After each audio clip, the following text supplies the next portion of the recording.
The message was supposed to be a mistake.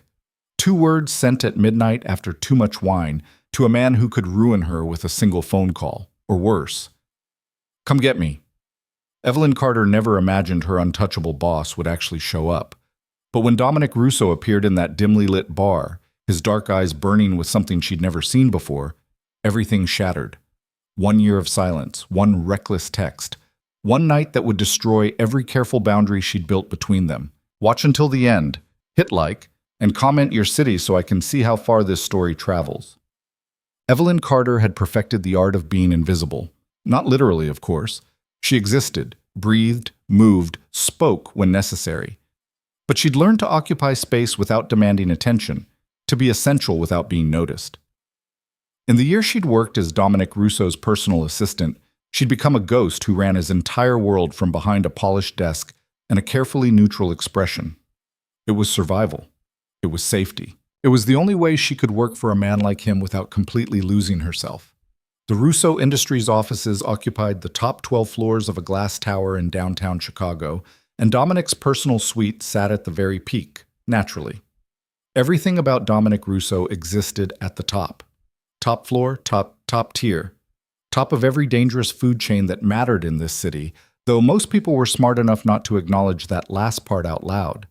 Evelyn had been smart too. For 11 months and 23 days, she'd been so damn smart. She arrived at 7:15 every morning, 30 minutes before Dominic, and prepared his office like a stage before the lead actor's entrance. Coffee, black, no sugar, specific temperature, on his desk. Daily briefing folder arranged with color-coded tabs. Windows adjusted to filter the morning light exactly how he preferred. Fresh flowers in the corner vase, never roses, always something understated. His dry cleaning hung in the private closet, his schedule memorized down to the minute. She knew his preferences better than he did. Knew he rubbed his left temple when a headache started. Knew he took calls from his brother Marco without hesitation, but let calls from his Uncle Sal go to voicemail 3 times before answering. Knew he squared his cufflinks precisely when he was about to deliver bad news. She knew everything, and she felt everything, and that was the problem she couldn't solve. Morning, Evelyn. His voice cut through her thoughts as he walked in at 7:45, exactly on time, wearing a charcoal suit that probably cost more than her monthly rent. Dominic Russo was not a classically handsome man. His features were too sharp, too severe, his presence too intense for comfortable attraction. But he was magnetic in the way dangerous things often are. Dark hair always perfectly styled, dark eyes that missed nothing, a jaw that looked carved from stone, and a mouth that rarely smiled but could destroy someone with a single cutting word. He was 34, controlled, brilliant, and completely off limits in every possible way. "Good morning, Mr. Russo." She handed him the briefing folder without looking directly at him, a skill she'd mastered. "Your 8 o'clock with the Singapore investors is confirmed. The contracts are ready for your review. Your brother called twice already. Marco can wait." He took the folder, fingers brushing hers for half a second. She pretended not to notice. "The Castellano meeting, did they accept the terms?" "They're countering. I have 3 different versions of their proposal, all insufficient in my opinion." His mouth twitched, almost a smile. "Your opinion? You pay me to have one." "I pay you to run my life. Having opinions is extra." He moved to his desk, flipping through the folder. "Which version is least insulting?" "The second one. Still insulting, but marginally less." This time he did smile, quick and sharp. "Send it back. Tell them we'll consider it when they stop wasting my time." "Diplomatically?" "You know how I work." She did. God, she did. The morning proceeded like every other, controlled chaos that appeared effortless because Evelyn made it so. She fielded 17 calls before noon, rescheduled 2 meetings, handled a crisis with a delayed shipment that had Dominic's warehouse manager nearly in tears, ordered lunch from the Italian place Dominic liked but never admitted to liking, and somehow found time to proofread a 60-page contract for errors the legal team had missed. She was good at her job. Exceptional, actually. Dominic had told her so once. In that clipped way, he delivered rare compliments. And she'd held on to those words for weeks like they meant something beyond professional acknowledgement. That was the other problem. Everything he said, every moment of his attention, She collected like precious stones and examined later in private, searching for meaning that wasn't there. Evelyn. She looked up from her desk in the outer office. Dominic stood in his doorway, jacket off, sleeves rolled to his elbows. It was 3 in the afternoon, which meant he'd been working for 7 hours straight with only the lunch she'd forced on him. Yes? The Peterson file. Where is it? Bottom drawer, left side, red folder, behind the Anderson documents. He stared at her. How do you do that? Do what? Know where everything is. Remember everything. It's my job. It's unnerving. She almost smiled. You've mentioned that before. He disappeared back into his office without another word, and she returned to her computer, ignoring the way her pulse had kicked up just from 30 seconds of his attention. Pathetic. She was pathetic. Her phone buzzed. A text from Shay, her best friend and the only person who knew the full extent of her problem. Shay. Dinner tonight? You need to get out of that office before you grow roots. Evelyn. Can't. Too much work. Shay. Bullshit. You're avoiding real life again. Evelyn. Real life is overrated. Shay. So is pining after your emotionally unavailable boss. 7 p.m. Romanos. Don't make me drag you out. Evelyn sighed and pocketed her phone. Shay wasn't wrong, but she also didn't understand. You couldn't just stop feeling something because it was inconvenient or impossible. Evelyn had tried. For 11 months and 23 days, she'd tried. The rest of the afternoon blurred past. More calls, more emails.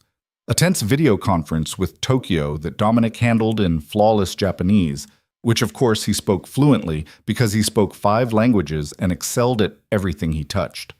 By 6 o'clock, the office had emptied except for them. Go home, Evelyn. She glanced up. Dominic stood by her desk again, jacket back on, briefcase in hand. He looked tired, actually tired, which was rare. The kind of tired that came from carrying weight no one else could see. I have 3 more things to finish. They can wait. You need the Morrison report for tomorrow morning. Then I'll read it tomorrow afternoon. Go home. His voice softened slightly. You work too much. The irony of hearing that from him almost made her laugh. So do you. I have reasons. So do I. Something flickered in his expression. Curiosity, maybe concern. What reasons? You? You're the reason. Because if I'm here, I'm useful. And if I'm useful, you need me.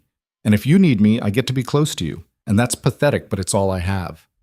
Rent, she said instead. Student loans, the usual. He studied her for a long moment, and she felt the weight of his attention like a physical thing. Then he nodded. Tomorrow's Friday. Leave at 5. That's not a request. Yes, Mr. Russo. He left, and she sat in the quiet office, surrounded by the evidence of a life she'd built around someone who barely saw her as a person. Just an assistant. Just a tool. Just invisible. She finished the Morrison report anyway. Romano's was crowded and loud, exactly the kind of place Evelyn usually avoided. But Shay had dragged her there with the determination of someone who'd decided her best friend needed saving from herself. You look exhausted, Shay said, sliding a glass of wine across the table. Red, expensive, probably beyond what they should be spending on a Thursday night. I'm fine. You're running yourself into the ground for a man who doesn't even notice you exist. Evelyn flinched. That's not... It is. Shay's voice softened. Ev, I love you, but this has to stop. You can't keep living like this. Like what? Like you're waiting for him to suddenly realize you're the answer to all his problems. He's your boss. She lowered her voice. He's not exactly a safe bet, even if he did notice you. Everyone knew about the Russos. You didn't live in Chicago without hearing whispers. Old family, old money, old connections to things that happened in shadows and back rooms. Dominic ran legitimate businesses, sure, but his last name carried weight that had nothing to do with corporate success. I know what he is, Evelyn said quietly. Then why are you doing this to yourself?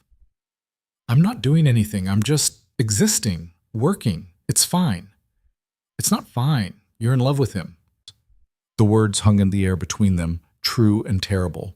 Evelyn took a long drink of wine instead of answering. You need to either tell him or move on, Shay continued. Find another job, go on a date, do something other than waste your life on someone who doesn't see you. He sees me. As an assistant. That's enough. It's not, and you know it. Shay reached across the table, gripping her hand. You deserve more than scraps of attention from a man who'll never give you what you need. You deserve someone who looks at you and can't look away. Evelyn's throat tightened. That's not how the world works. It could be, if you let it. They talked about other things after that. Shay's disaster of a dating life, her sister's upcoming wedding, a vacation they should take but wouldn't. The wine kept flowing, and somewhere around the third glass, Evelyn felt the careful control she maintained start to slip.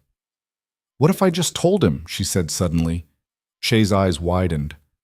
Told him what? What if I just said it? What's the worst that could happen?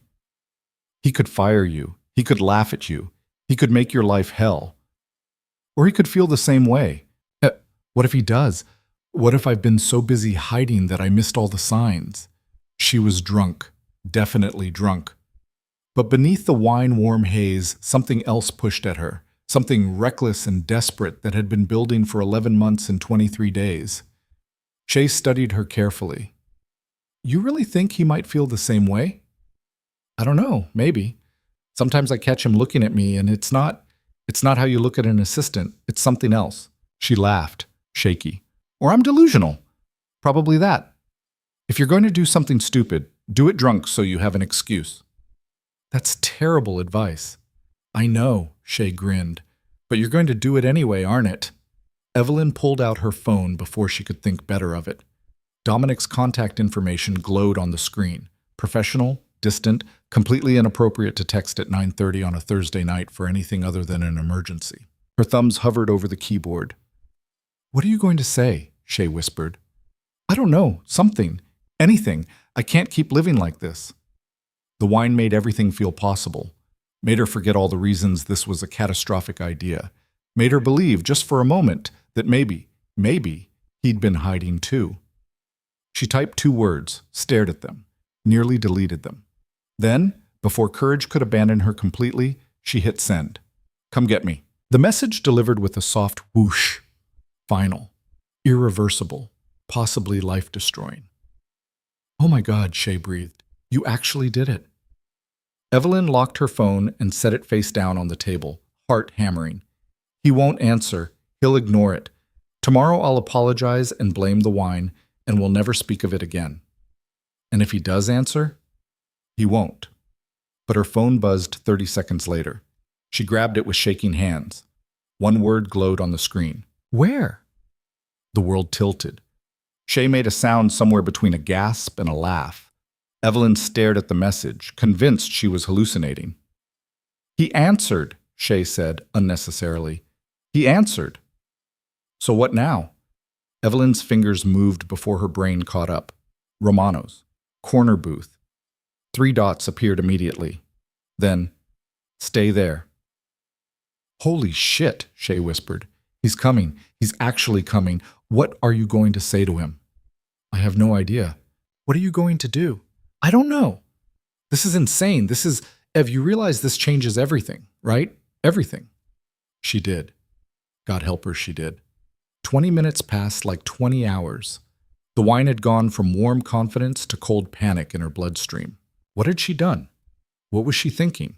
This was Dominic Russo, her boss, her untouchable, dangerous, completely inappropriate boss, and she'd just summoned him to a bar like they were friends, like this was normal, like she had any right to his attention outside of office hours.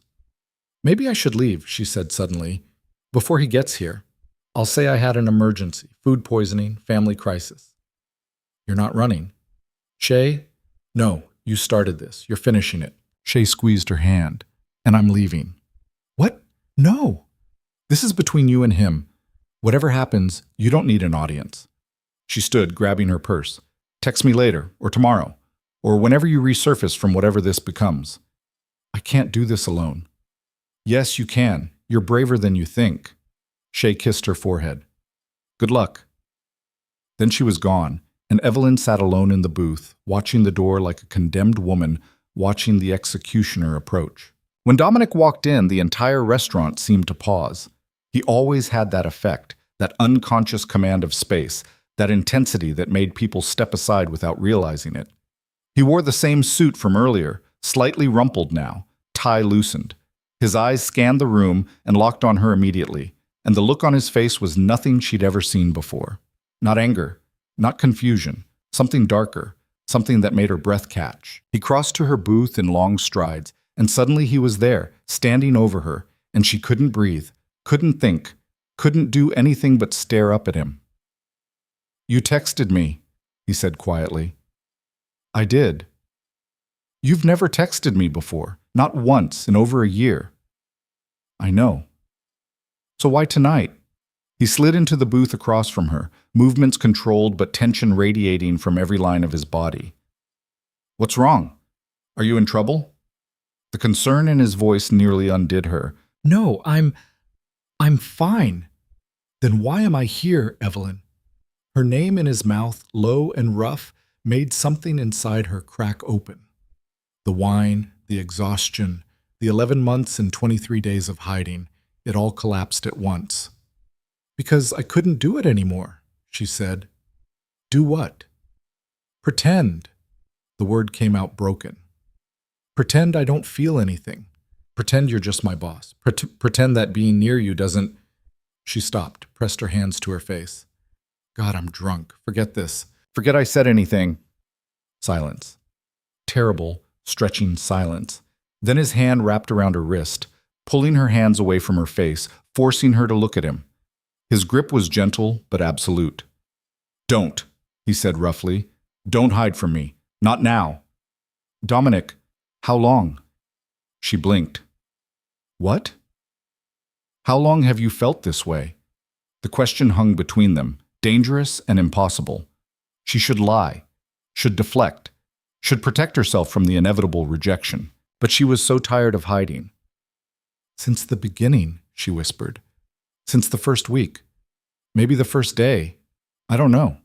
It just happened." His jaw tightened.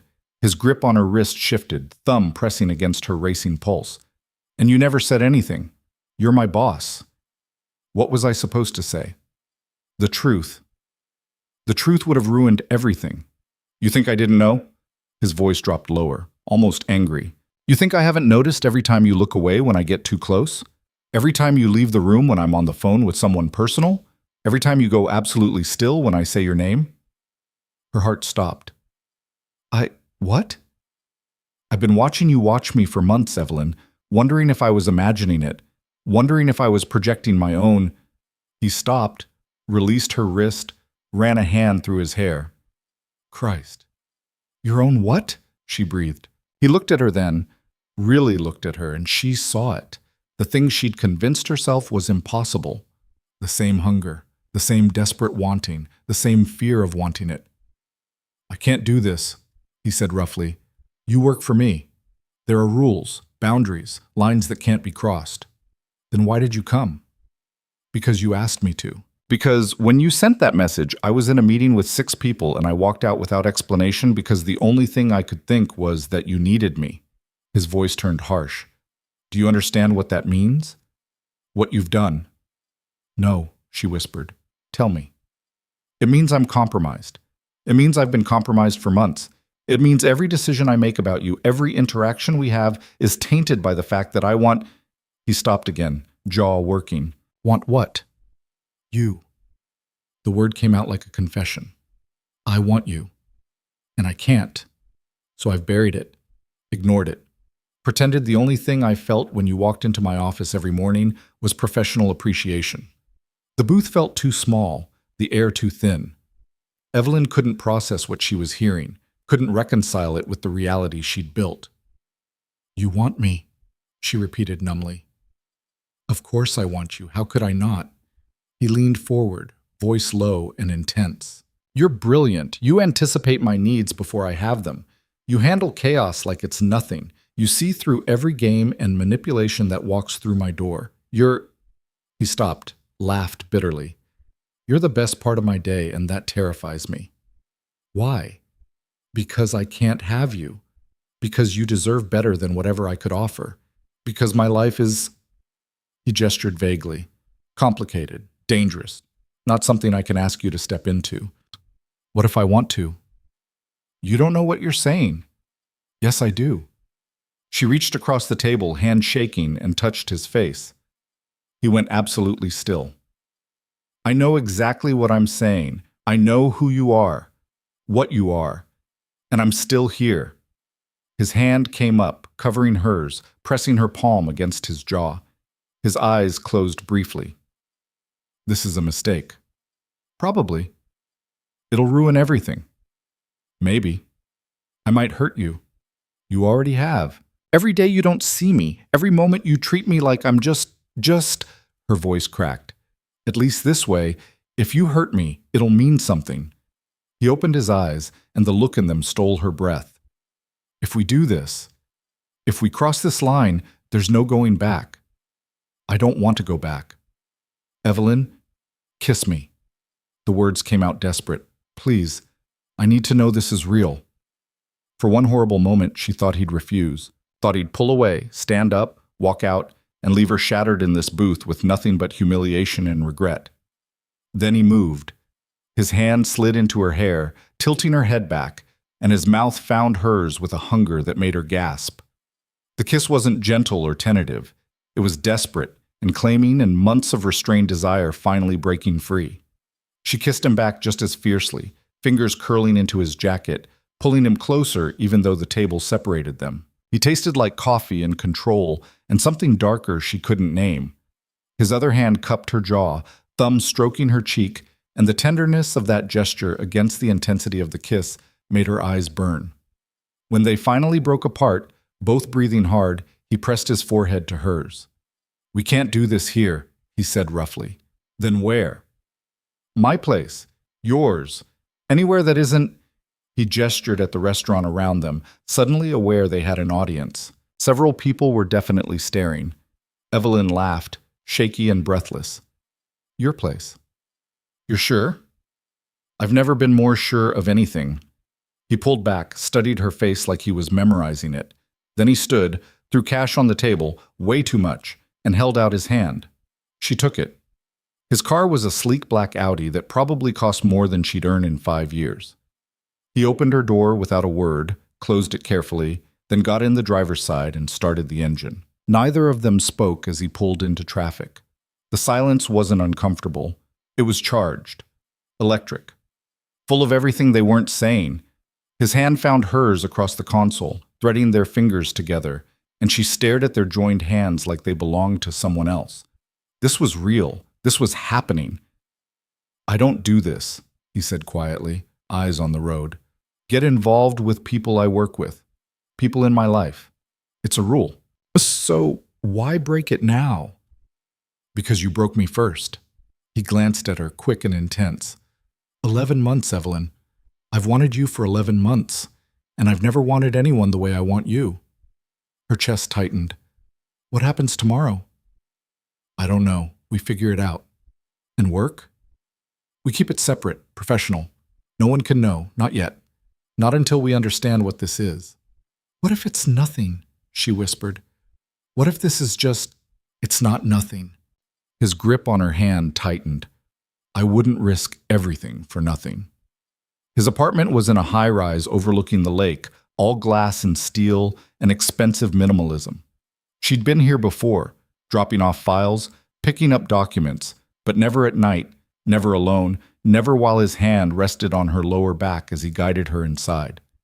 The door closed behind them, and suddenly they were kissing again, harder this time, more desperate. He backed her against the wall, hands framing her face, and she clutched his shoulders like he was the only solid thing in a tilting world. Tell me to stop, he murmured against her mouth. No.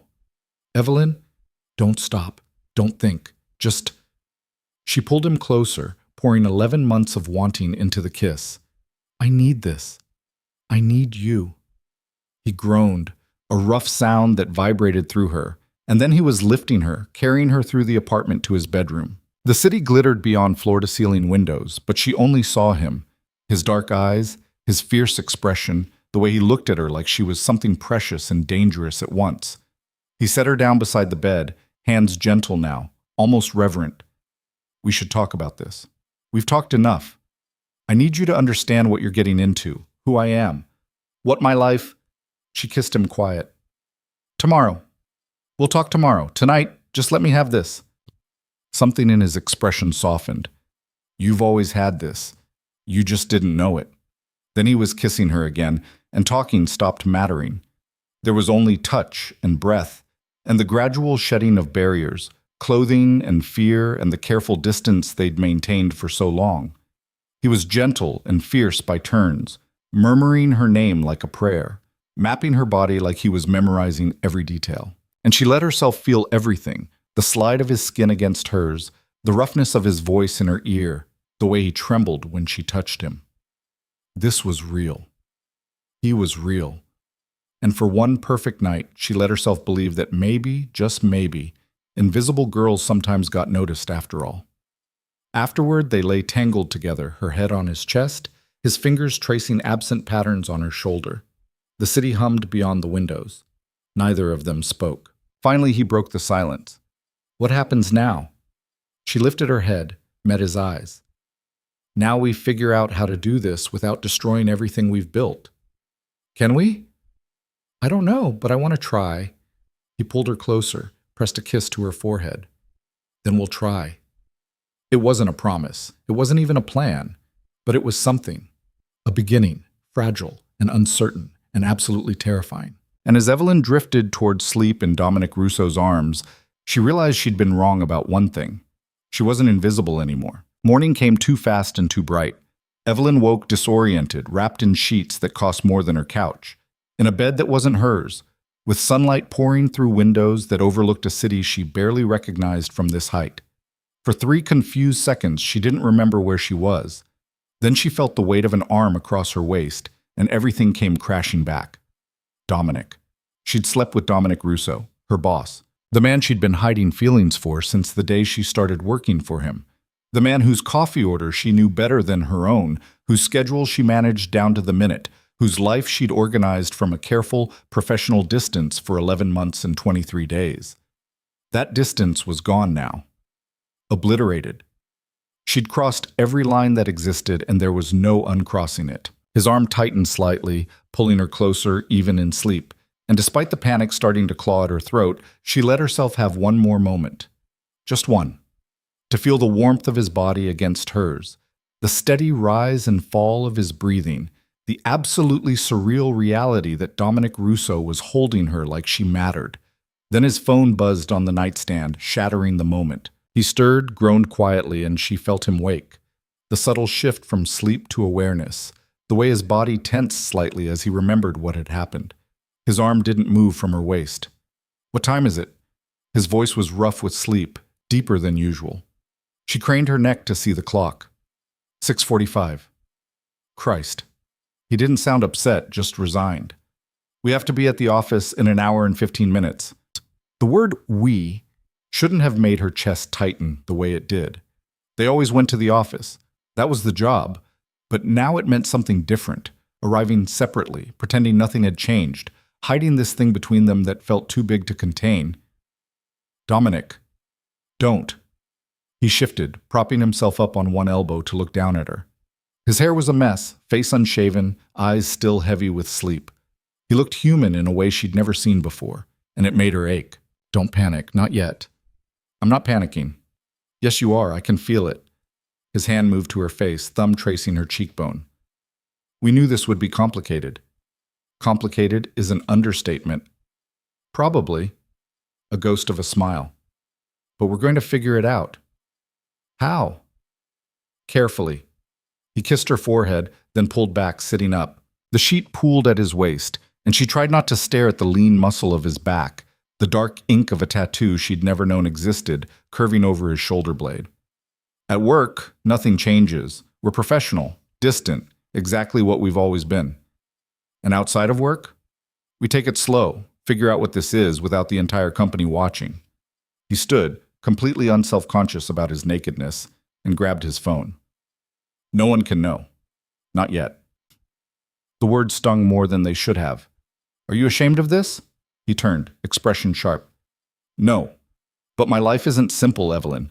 People watch me. People look for weaknesses. And if they think you're... He stopped, jaw tight. I won't let you become a target because of me. She sat up, clutching the sheet to her chest. A target for what? Later. We'll talk about all of it later. He moved toward the bathroom, then paused. You should shower first. I'll make coffee. Dominic, please, just trust me. For now. Then he was gone, and she was alone in his bedroom with sunlight and silence and the growing certainty that she'd just stepped into something far more complicated than a secret office romance. She showered quickly, trying not to think about the fact that she was using Dominic Russo's bathroom, his soap, his towels. Her clothes from last night were folded neatly on the counter. When had he done that? And she dressed in yesterday's outfit with a sinking feeling. The walk of shame, except it was her boss's apartment, and they were about to go to work together and pretend none of this had happened. When she emerged, he was in the kitchen, already dressed in a fresh suit, pouring coffee into 2 mugs. He'd shaved, fixed his hair, looked exactly like the controlled, untouchable man she worked for, except now she knew what he looked like falling apart. Black, no sugar, he said, handing her a mug. You remembered. I remember everything about you. He said it casually, like it wasn't a grenade lobbed into the middle of her chest. Drink. We need to leave in 20 minutes. We can't arrive together. We won't. I'm taking you home first. You'll change, then head to the office like normal. He checked his watch. If you leave your apartment at 7:45, you'll arrive at your usual time. No one will question it. She stared at him. You've already planned this out. I've been planning it for months. I just didn't think I'd ever actually do it. He met her eyes over his coffee. Last night wasn't an impulse for me, Evelyn. The message was unexpected. But wanting you. That's been constant since the beginning. Her hands shook slightly. I don't know how to do this. Neither do I, but we'll figure it out. He set down his mug, crossed to her, tipped her chin up with one finger. No regrets? She should have regrets. Should be terrified. Should be planning her resignation and her exit strategy and how to salvage what was left of her professional reputation. But when she looked at him, all she felt was want. No regrets, she whispered. He kissed her then, soft and brief, and it felt like a promise neither of them knew how to keep. The drive to her apartment was quiet. He kept his eyes on the road, one hand on the wheel, the other resting on the console between them, close enough to touch, but carefully not touching. The separation already beginning. When he pulled up outside her building, he didn't turn off the engine. I'll see you at the office, he said. Dominic, at the office, you call me Mr. Russo. His voice had shifted into something cooler, more distant. The boss voice. Everything stays exactly as it was. Understood? It hurt, even though she knew it had to be this way. Understood. Good. He glanced at her, and for just a second, the mask slipped. Tonight, come to my place after work. We'll talk properly. Okay. She got out of the car and didn't look back as she walked into her building. Behind her, she heard him drive away. Her apartment felt too small and too empty after his. She changed into work clothes, a navy dress, simple and professional, and tried to calm the riot of emotions churning in her stomach. She could do this. She'd been pretending for almost a year. She could pretend a little longer, except now she knew what she was pretending to ignore. Now she knew how he tasted, how his hands felt on her skin, how he said her name when control slipped. Now she had to walk into that office and act like none of it mattered. Her phone buzzed, a text from Shay. Shay, tell me everything. Evelyn, later, I'm late for work. Shay, you slept with him. Evelyn, later. Shay, I'm calling you tonight and you're telling me every single detail. Evelyn silenced her phone and left for the office. She arrived at 7:45 exactly, just like every other morning. The lobby was familiar, the elevator familiar, the route to her desk so routine she could do it blind. Nothing had changed. Everything had changed. Dominic was already there when she walked in, sitting at his desk, reading something on his computer. He didn't look up. Good morning, Mr. Russo. Her voice came out steady, professional. A small victory. Morning, Evelyn. He didn't glance at her. The contracts from Castellano came in. They're still insulting, but less so. Your assessment? Just like that, they were back. Boss and assistant.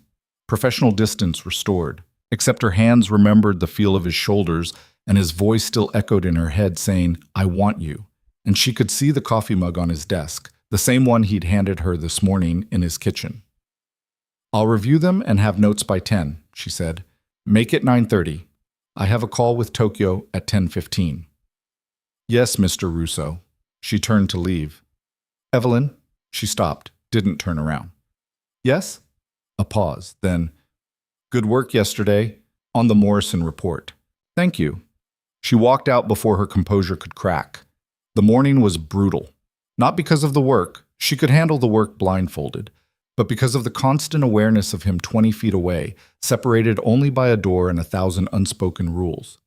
Every time he called her into his office, she had to remind herself not to look at him too long. Every time he spoke, she had to ignore the way his voice wrapped around her name differently now, even when he was being purely professional. And he was torture. Completely controlled, utterly focused, giving her nothing but clipped instructions and brief acknowledgments. If she didn't know better, she'd think last night had never happened. But she did know better. She saw it in the way his gaze lingered half a second too long when she handed him files. Saw it in the tension in his jaw when she leaned over his desk to point out something in a contract. Saw it in his white-knuckled grip on his pen when Marco walked in unannounced and got too close to her while making a joke. Evelyn, get my brother some coffee, Dominic said, voice tight. Then close the door on your way out. Marco raised an eyebrow. Trouble in paradise, brother? Shut up and sit down. She left before she could hear more, but her hands shook as she poured Marco's coffee. Dominic's brother was charming and reckless where Dominic was controlled and calculated, but they shared the same dark eyes, the same dangerous edge. Marco had flirted with her exactly twice before Dominic shut it down with a look that could cut glass. She thought it was because Dominic didn't want complications in the office. Now she wondered if it had been something else entirely. When she brought the coffee back, both men went silent. Marco took the mug with a grin. Thanks, beautiful. My brother doesn't deserve you. That's enough, Dominic said quietly. I'm just saying. Marco. The single word carried weight. Enough. Marco held up his hands in surrender, but he was smiling, the knowing smile of someone who'd just confirmed a suspicion. Evelyn's stomach dropped. I should get back to work, she said. Good idea, Dominic replied without looking at her. She fled. At noon, he emerged from his office, jacket on, keys in hand. I'm going to the Castellano meeting. I'll be back by 3. Do you need me to come? No. Hold my calls. He left, and the office felt bigger and colder without him. She ate lunch at her desk, leftover pasta she didn't taste, and tried to focus on work. But her mind kept drifting to last night, to this morning, to tonight, when they were supposed to talk properly about whatever this was. Her phone buzzed, a text from Dominic. Dominic, how are you holding up? She stared at the message, then glanced around the empty office like someone might be watching over her shoulder. Evelyn. Fine. You? Dominic. Barely. This meeting is interminable, and all I can think about is you in that dress. Heat flooded her face. She shouldn't respond. This was dangerous, but her fingers moved anyway. Evelyn. Focus on your meeting, Mr. Russo. Dominic. Don't call me that over text. Not when I'm imagining taking that dress off you tonight. She nearly dropped her phone. Evelyn. Dominic, you can't say things like that. Dominic. Why not? It's true. Evelyn. Because we're supposed to be keeping this separate. Professional. Dominic. We are. At the office. Right now, I'm not at the office. And tonight, when you come over, I'm going to show you exactly how unprofessional I can be. She stared at the screen, pulse racing, and had absolutely no idea how to respond to that. Another message appeared. Dominic. Sorry, that was inappropriate. Evelyn. No, don't apologize. Dominic. I'm trying to give you space to think, to be sure. But every time I see you, all I want is to... The message cut off. 3 dots appeared, disappeared, appeared again. Dominic. Tonight. We'll talk tonight. and then you can decide if this is really what you want. Evelyn, I already know what I want. Dominic, do you? Because once you're in, Evelyn, you're in, all the way. And my life it's not easy. I need you to understand that before we go any further. She typed and deleted 3 responses before settling on, Evelyn. Then help me understand. Dominic. Tonight, I promise. The conversation ended there, but she kept staring at her phone, rereading every message, trying to decode what he wasn't saying. What was so complicated about his life that he kept warning her away? She knew about the Russo name, the whispers, the unspoken power that came with it, but she'd never asked for details, and he'd never offered them. Maybe it was time to stop pretending she didn't know what she'd gotten herself into. The afternoon dragged. Dominic returned at 3:15, face unreadable, and disappeared into his office without a word. She gave him space, fielding calls and emails, organizing next week's schedule, existing in the liminal space between assistant and something more. At 5 o'clock, he emerged. You can leave, he said. I have 2 more things to, They can wait. Go home. Rest. He paused. Or come over whenever you're ready. Their eyes met, and the air between them felt charged. She nodded. I'll be there by 7. I'll order dinner. Ty okay? Ty's fine. Another pause. Then he turned and went back into his office, and she gathered her things and left before the wanting could show on her face. Shay called the moment Evelyn walked into her apartment. Finally! I've been dying all day. Tell me everything, and I mean everything. Evelyn collapsed on her couch. I don't even know where to start. Start with the part where your emotionally unavailable boss showed up at a bar because you texted him 2 words. So she did. She told Shay about Romano's, about Dominic appearing and admitting he'd wanted her for months, about the kiss that changed everything, about going to his apartment and crossing every line that existed, about waking up this morning and trying to pretend at the office that nothing had happened. Shay was silent for a long moment after she finished. Ev, she said finally, this is insane. I know. Like genuinely insane. You're sleeping with your boss, your incredibly powerful, incredibly dangerous boss. I know. And you have no idea what you're doing. I know that too. But you're going back tonight anyway. Yes. Because you're in love with him. Evelyn closed her eyes. Yes. And you think he might love you back. I don't know, maybe. He says things, he looks at me like... She stopped, struggling for words. It feels real, Shay. It feels like more than just attraction. Or it could be exactly what it looks like. A powerful man who wants something and takes it. The words stung because they echoed her own fears. You think I'm being naive. I think you're being hopeful. And hope can be dangerous when you're dealing with someone like him. Shay's voice softened. I'm not saying don't do this.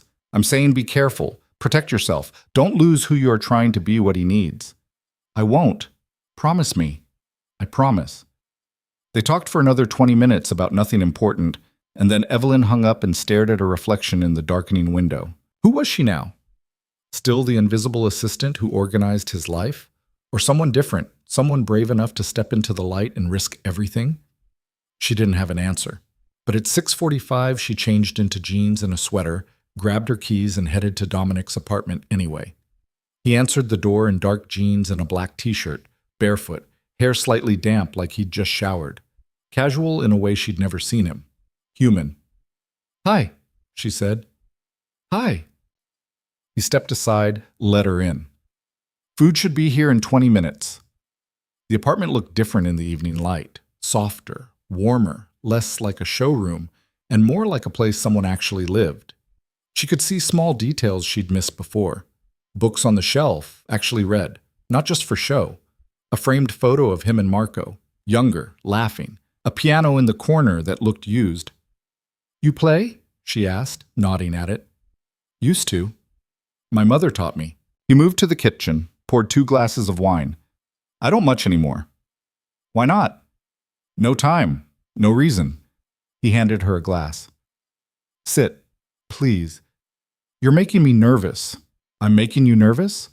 You have no idea. He guided her to the couch, sat beside her, close but not touching. I've been thinking about what to say all day, rehearsing it. And now you're here and I have no idea where to start. She took a sip of wine for courage.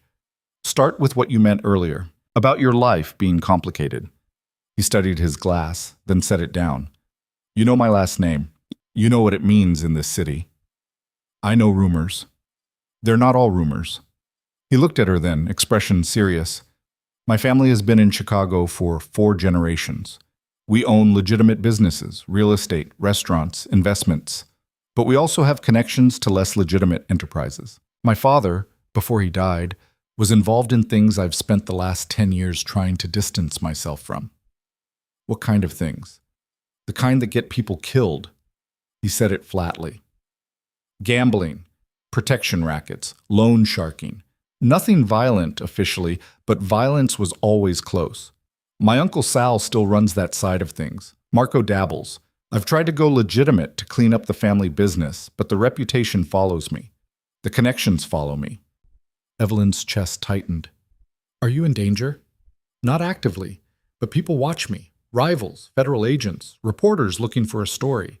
And anyone close to me becomes a target by association. He turned to face her fully. That's why I've kept my personal life separate, why I don't date publicly, why I've never let anyone get close enough to matter. Until now. Until now. He reached out, tucked her hair behind her ear. You need to understand what you're signing up for, Evelyn. If people know about us, they'll come after you.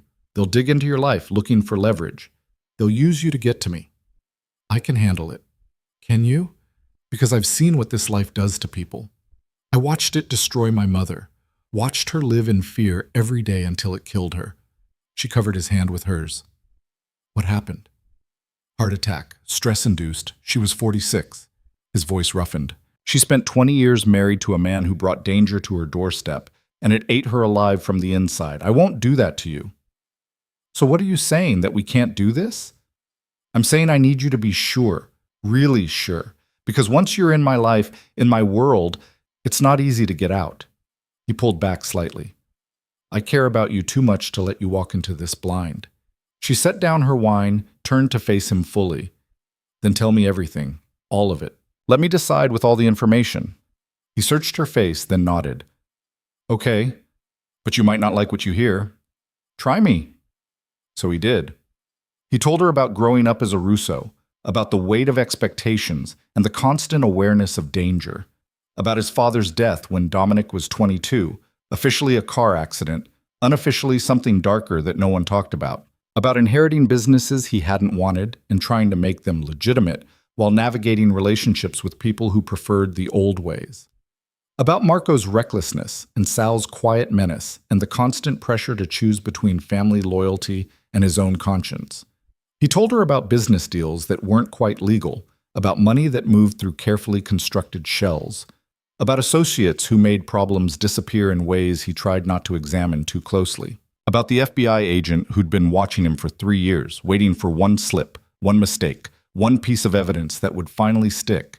He told her about violence he'd witnessed but never participated in, about threats delivered with smiles, about the fine line he walked every single day between legitimate businessman and something far more dangerous. And through it all, Evelyn listened without interrupting, watching his face, seeing the weight he carried in every tight line around his eyes. When he finished, silence settled between them. So, he said finally, still want to be here? She took a breath. Can I ask you something? Anything. Have you ever killed anyone? No? No hesitation. I've never personally harmed anyone. That's a line I won't cross. But you know people who have? Yes. And you do business with them? Sometimes. When I have to. He ran a hand through his hair. I'm not a good man, Evelyn. I'm trying to be better than my father was. But I'm still part of this world. And I can't promise you safety or normalcy or any of the things you deserve. She reached for his hand, threaded their fingers together. I'm not asking for perfect, I'm asking for honest. I'm being honest. This is the truth. This is who I am. And who you are, she said quietly, is someone who's been carrying this weight alone for 10 years. Someone who's trying to build something better while everyone around you pulls you backward. Someone who showed up at a bar because I asked even though it went against every rule you've built to protect yourself. His grip tightened. Evelyn, I'm not naive. I know this won't be easy, but I'd rather have complicated and real with you than safe and empty with someone else. She moved closer. So yes, I still want to be here. He stared at her like he couldn't quite believe she was real. Then he pulled her into his arms, holding her so tightly she could barely breathe. You're going to regret this, he murmured against her hair.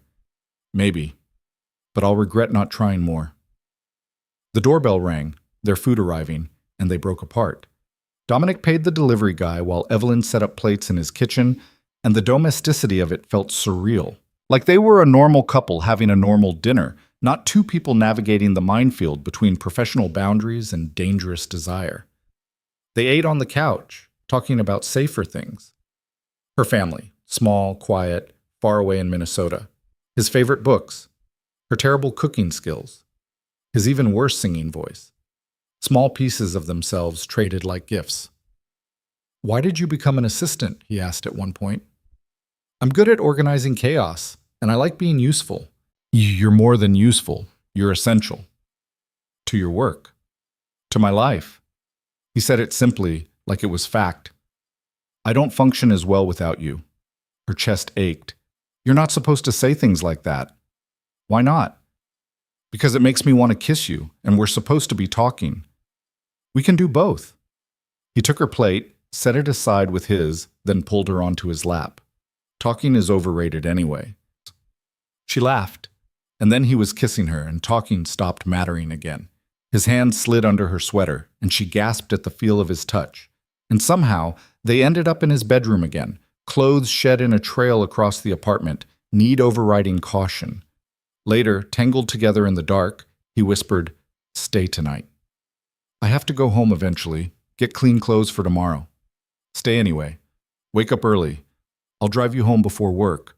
People will see your car outside my building. Let them. He pressed a kiss to her shoulder.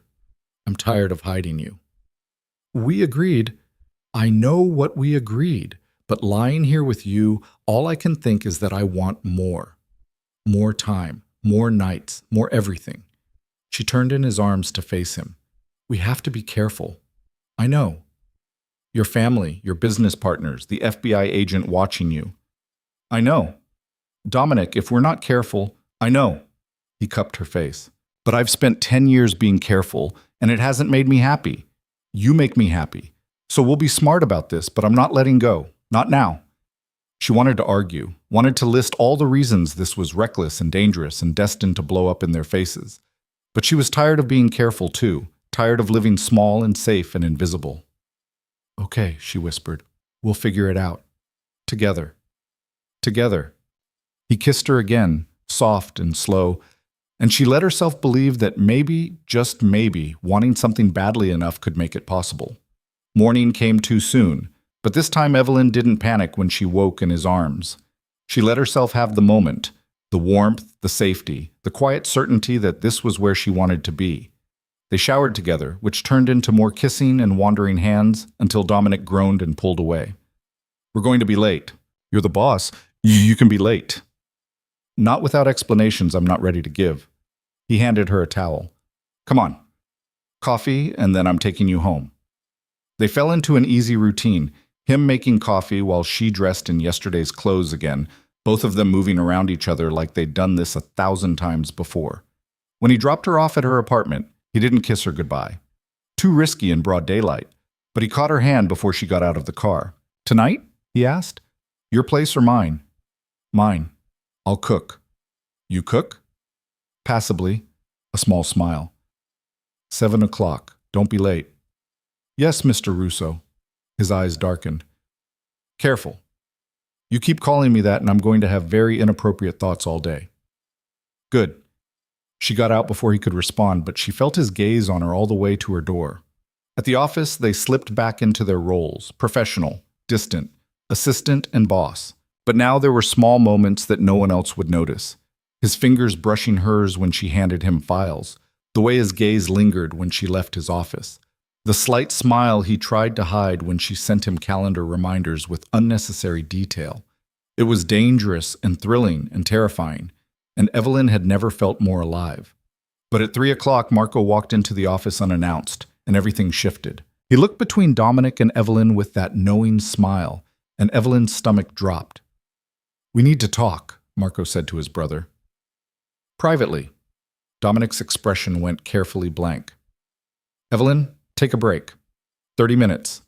She didn't argue, but as she left, she heard Marco say, "So, you and the assistant, Sal's gonna love this." The door closed, and Evelyn stood in the hallway with her heart hammering, suddenly certain that their careful secret was about to explode. Evelyn walked to the break room on autopilot, but she couldn't make herself go inside. Instead, she stood in the hallway, close enough to Dominic's office, to hear raised voices, but too far to make out words. Her hands were shaking. Marco knew.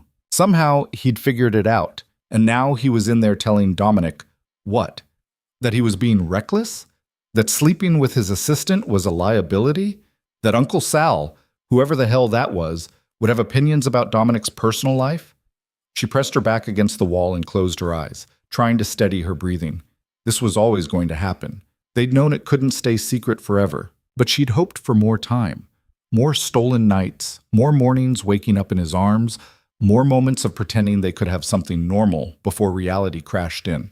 The door to Dominic's office opened. She straightened quickly, trying to look like she'd just arrived, but Marco saw right through her. "Relax, beautiful. I'm not going to rat you out." He stopped in front of her, hands in his pockets, that infuriating smile still in place.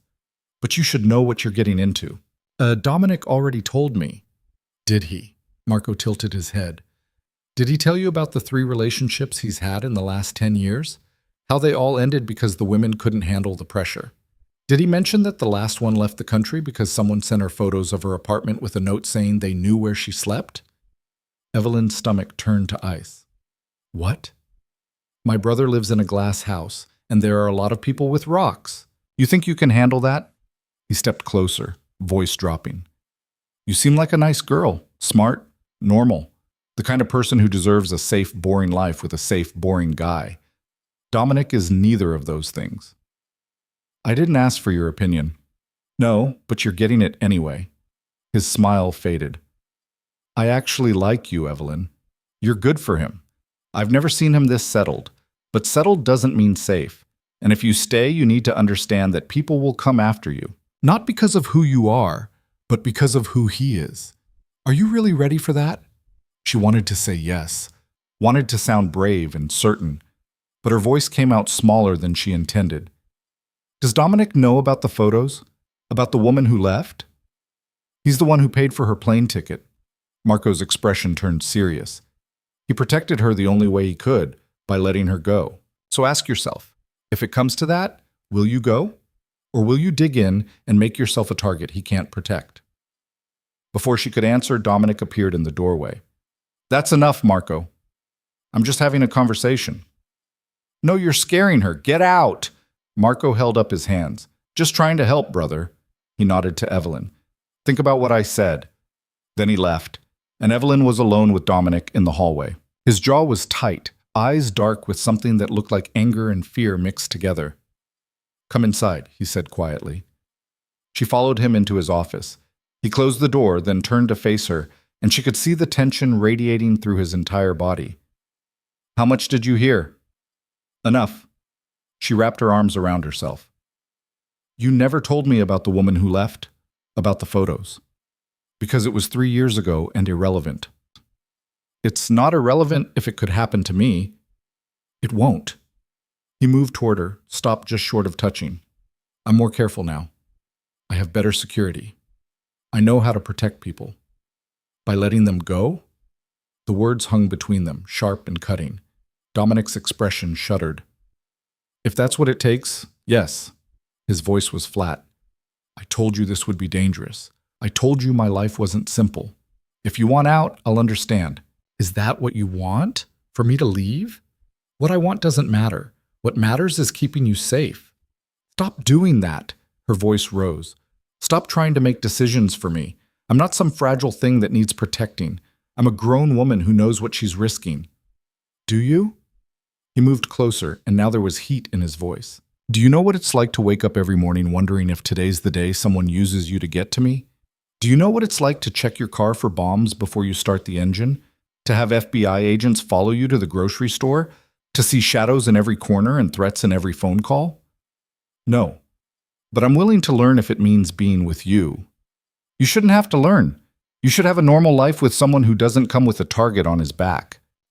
She stepped into his space, close enough to feel his heat. I don't want normal. I want you. Evelyn, do you want me? Still? After Marco's warnings and all the ways this could go wrong? You know I do. Then stop trying to push me away and let me make my own choices. She grabbed his tie, pulled him down to eye level. I'm staying. Deal with it. Something in his expression cracked.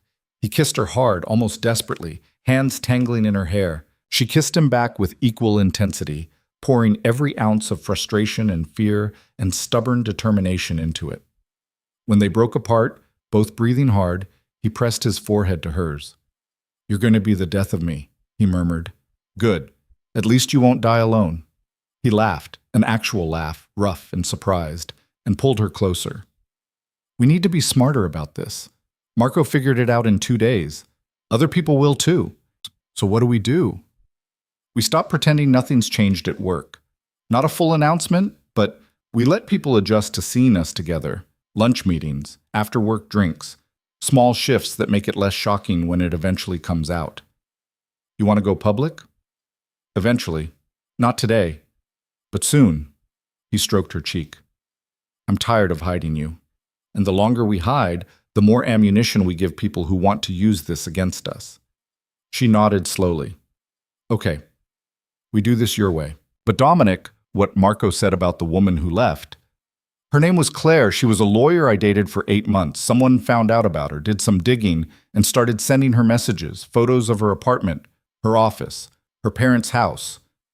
No direct threats, just a reminder that they could reach her anytime they wanted. His voice went rough. She couldn't sleep, couldn't function, so I ended it and paid for her to relocate to Seattle. Last I heard, she's engaged to a tech guy and happy. Do you still care about her? I care that she's safe, that's all. He met her eyes. She wasn't you, Evelyn.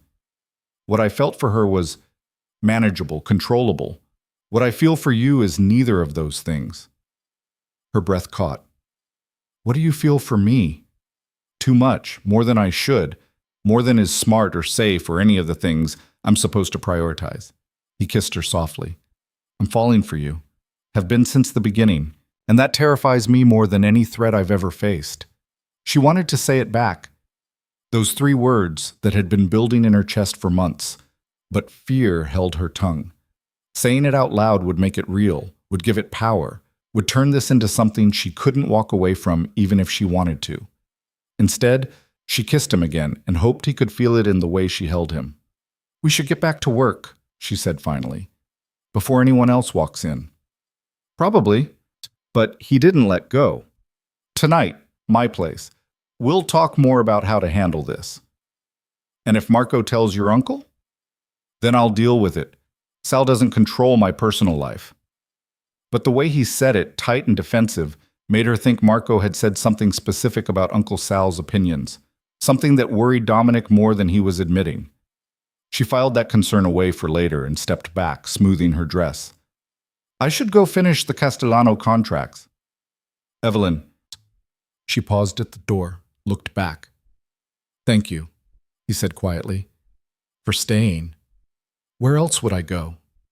The rest of the afternoon passed in tense normalcy. Evelyn worked through contracts and emails, hyper-aware of every person who walked past her desk, every glance in Dominic's direction, but no one seemed to notice anything different. The office continued its usual rhythm, oblivious to the bomb ticking in their midst. At 5:30, her phone buzzed. A text from a number she didn't recognize. Unknown. Tell your boyfriend to watch his back. Some debts don't forget. She stared at the message, blood turning to ice. Then another text came through. Unknown. Pretty thing like you shouldn't be mixed up in Russo business. Bad things happen to pretty things. Her hand started shaking. She looked up, scanning the office, but everyone was focused on their own work. No one watching her. No one paying attention. She screenshotted both messages and walked into Dominic's office without knocking. He looked up, immediately alert.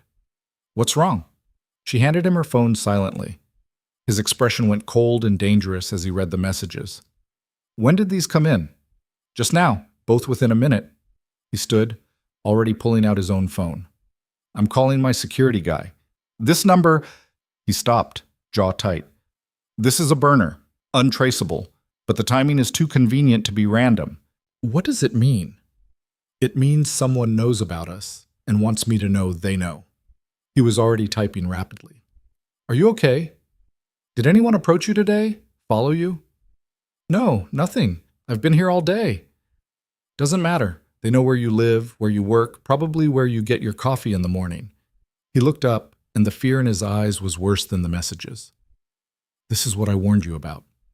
"I know." "And you're still standing here instead of running?" "I'm not running."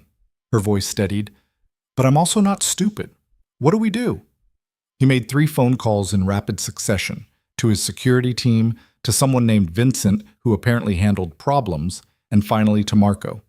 Each conversation was clipped and efficient, all business, but Evelyn could see the tension building in his shoulders. When he hung up, he turned to her. "You're not going home tonight. You're coming to my place, and tomorrow Vincent is installing a security system at your apartment. Marco's pulling camera footage from the office building to see if anyone was watching you. And I'm putting a protective detail on you starting now." "A protective detail? Like a bodyguard?" "Like someone who knows what they're doing and won't let anything happen to you." He moved to her, gripped her shoulders. "I know this sounds extreme, but these people, they don't make empty threats. If they contacted you, it's because they want me rattled, and the best way to rattle me is to hurt you." "Who are they?" "Could be anyone. Old rivals, new ones. Someone my father crossed 20 years ago, and their son is feeling ambitious. The list is unfortunately long." He pulled her closer. "I'm sorry. I'm so sorry. This is exactly what I didn't want to happen." "It's not your fault." "It is. You're a target because of me." "Then protect me. That's what you said you'd do, right? That you're more careful now?" "I am. I will." He pressed his lips to her forehead. "But Evelyn, if this gets worse, if they escalate—" "We'll deal with it." She pulled back to look at him. "Together, remember?" He searched her face, looking for cracks, for fear, for any sign she was reconsidering, but she kept her expression steady even though inside she was screaming. Someone had her phone number. Someone knew where she lived. Someone was watching. And she was choosing to stay anyway. A knock on the door made them both jump. Dominic moved away from her quickly as Marco walked in without waiting for permission. "Got something on the cameras," he said, holding up his phone. Guy in a black jacket, early 20s, stood across the street from the building for 40 minutes this afternoon, made 2 phone calls, left at 5:15. "Get me a clear image," Dominic said. Marco nodded. "Vincent's already running facial recognition. Should have an ID by tonight." He looked at Evelyn. "You okay?" "I'm fine." "No, you're not. But you're still here, which means you're either brave or crazy." A slight smile. "I'm going with brave." "Marco," Dominic warned. "What? I'm being supportive." To Evelyn, "For what it's worth, you've got the entire Russo family watching your back now. Anyone tries something, they'll regret it." It should have been reassuring. Instead, it made the situation feel more real and more dangerous. She wasn't just involved with Dominic anymore. She was involved with his entire world. "Thank you," she said quietly. Marco left, and Dominic started gathering files. "Come on, we're leaving. You can work from my place tomorrow if you need to, but tonight I want you where I can see you." "What about my clothes, my things?" "I'll send Vincent to get them. You give him a list, he'll pack a bag." "That's non-negotiable." His voice was gentle but firm. "Please, Evelyn, let me do this. Let me keep you safe." She nodded, too overwhelmed to argue. They left through the private elevator that went straight to the parking garage, a route she'd never used before. Dominic's hand stayed on her lower back the entire time, and she noticed he kept scanning the area, checking corners, watching for threats she wouldn't know how to spot. This was his life. This constant vigilance, this weight of always looking over his shoulder, and she'd just signed up for it. The drive to his apartment was silent. Dominic kept checking his mirrors, taking random turns, doubling back twice, making sure they weren't followed. When they finally pulled into his building's underground garage, he made her wait in the car while he checked the elevator. "Okay," he said, opening her door. "Stay close." Inside his apartment, he immediately went to the windows, checking locks, adjusting blinds. She stood in the middle of his living room, feeling useless and lost. Dominic. He turned, and the look on his face, guilty and fierce and protective all at once, made her chest ache. "Come here," she said. He crossed to her, and she wrapped her arms around him, holding tight. He buried his face in her hair, and she felt the tension drain out of him slightly. "I can't lose you," he murmured. "I just found you. I can't." "You won't. I'm right here." They stood like that for a long moment, just holding each other until his phone rang. He pulled back reluctantly to answer. "Vincent, what do you have?" A pause. "Yeah, I figured. Okay, get me a full workup by morning." Another pause. "No, she's here with me. I need you to go to her apartment." He held the phone away. "What's your address?" She told him, and he relayed it to Vincent along with instructions on what to pack. When he hung up, he looked exhausted. "Vincent says the guy on the camera is connected to the Moretti family, small-time enforcer. Someone hired him to watch you and make contact." "The Morettis?" "Old rivals. They've been quiet for years, but..." He ran a hand through his hair. "There's been tension lately. Business disagreements, territory disputes. I thought it was under control. And now?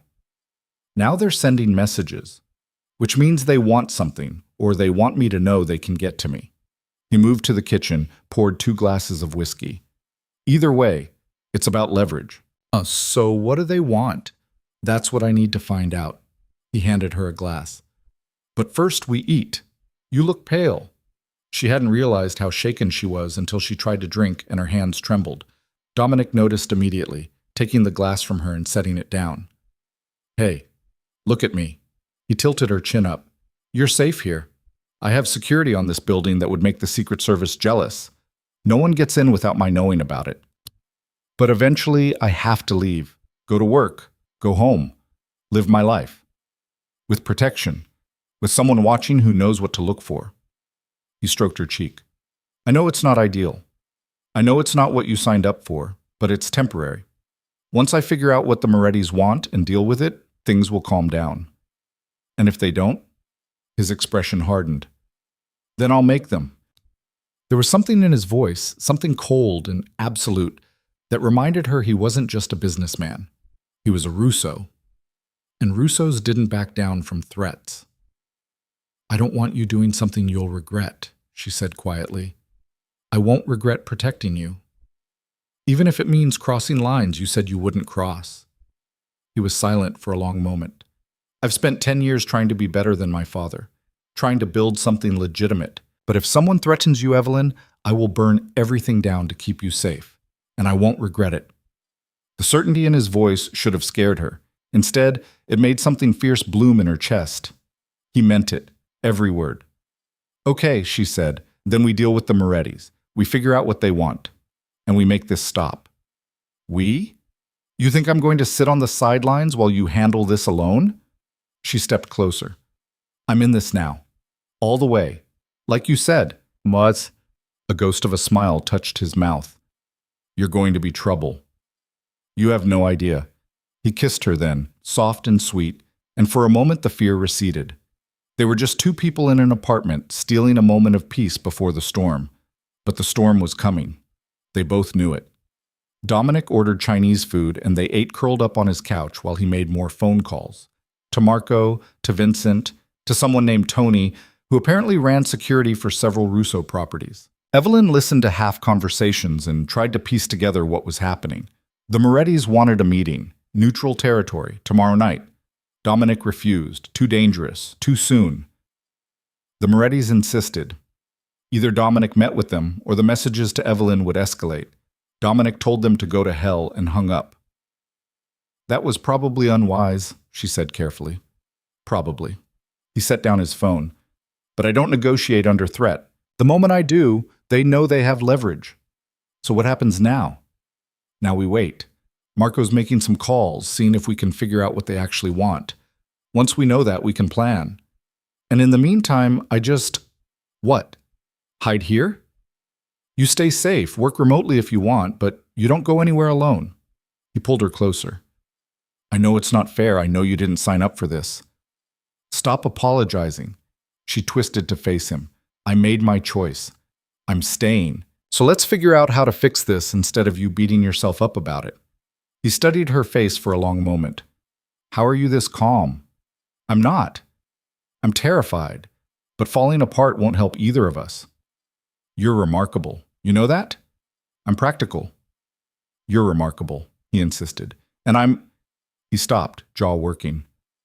I'm falling in love with you. Have been for months. And that scares me more than the Morettis or the FBI or anything else I've ever faced. The words hung in the air, raw and honest. Evelyn's throat tightened. Say something, he said quietly. I love you too.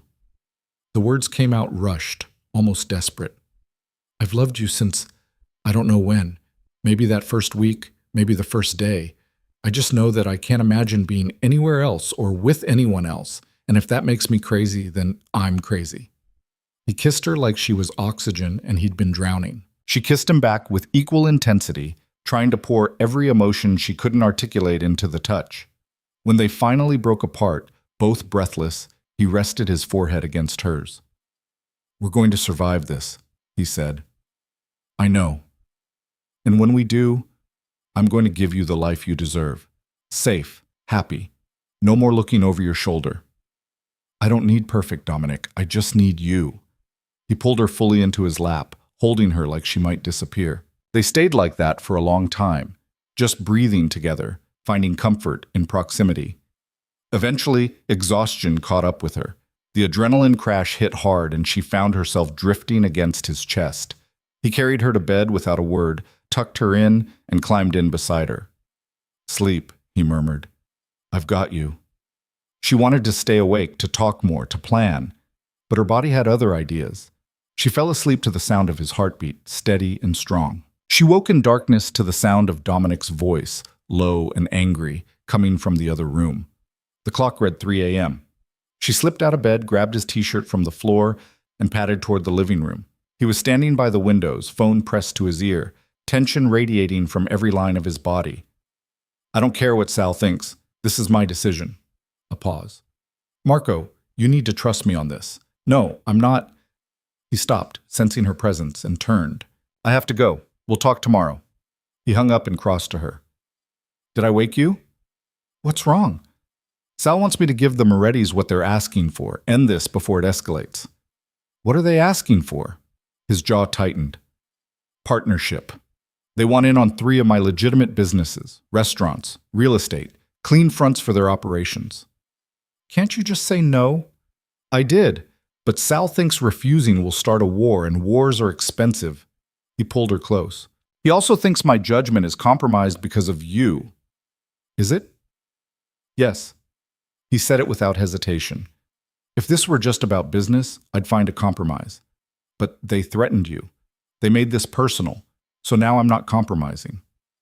Dominic, I know what you're going to say, that I should think strategically, that one relationship isn't worth risking everything I've built. His hand cupped her face. But you're not just one relationship, you're everything, and I'm done pretending otherwise. She stood on her toes and kissed him. Then we fight. We? I told you I'm in this, all the way. He held her tight, and she felt something shift between them. They weren't just falling anymore, they'd landed. This was real and solid and worth fighting for. The Morettis want to meet tomorrow night, he said finally. I'm going. Not alone. Marco and Vincent will be there. And me. Absolutely not. Dominic, no. His voice was firm. I will not bring you to a meeting with people who threatened you. That's non-negotiable. Then what am I supposed to do? Sit here and worry? Yes. Exactly that. He softened slightly. I need to know you're safe. That's the only way I can focus on ending this. She wanted to argue, wanted to insist she could handle it, but she also knew she'd be a distraction, another thing for him to worry about instead of focusing on the threat. Fine, she said. But you call me the second it's over, I promise. They went back to bed, but neither of them slept. Instead, they lay tangled together in the darkness, stealing whatever peace they could before morning came and the real battle began. The next day crawled by with agonizing slowness. Evelyn worked from Dominic's apartment, laptop open on his dining table, trying to focus on contracts and emails while her mind spun with worst-case scenarios.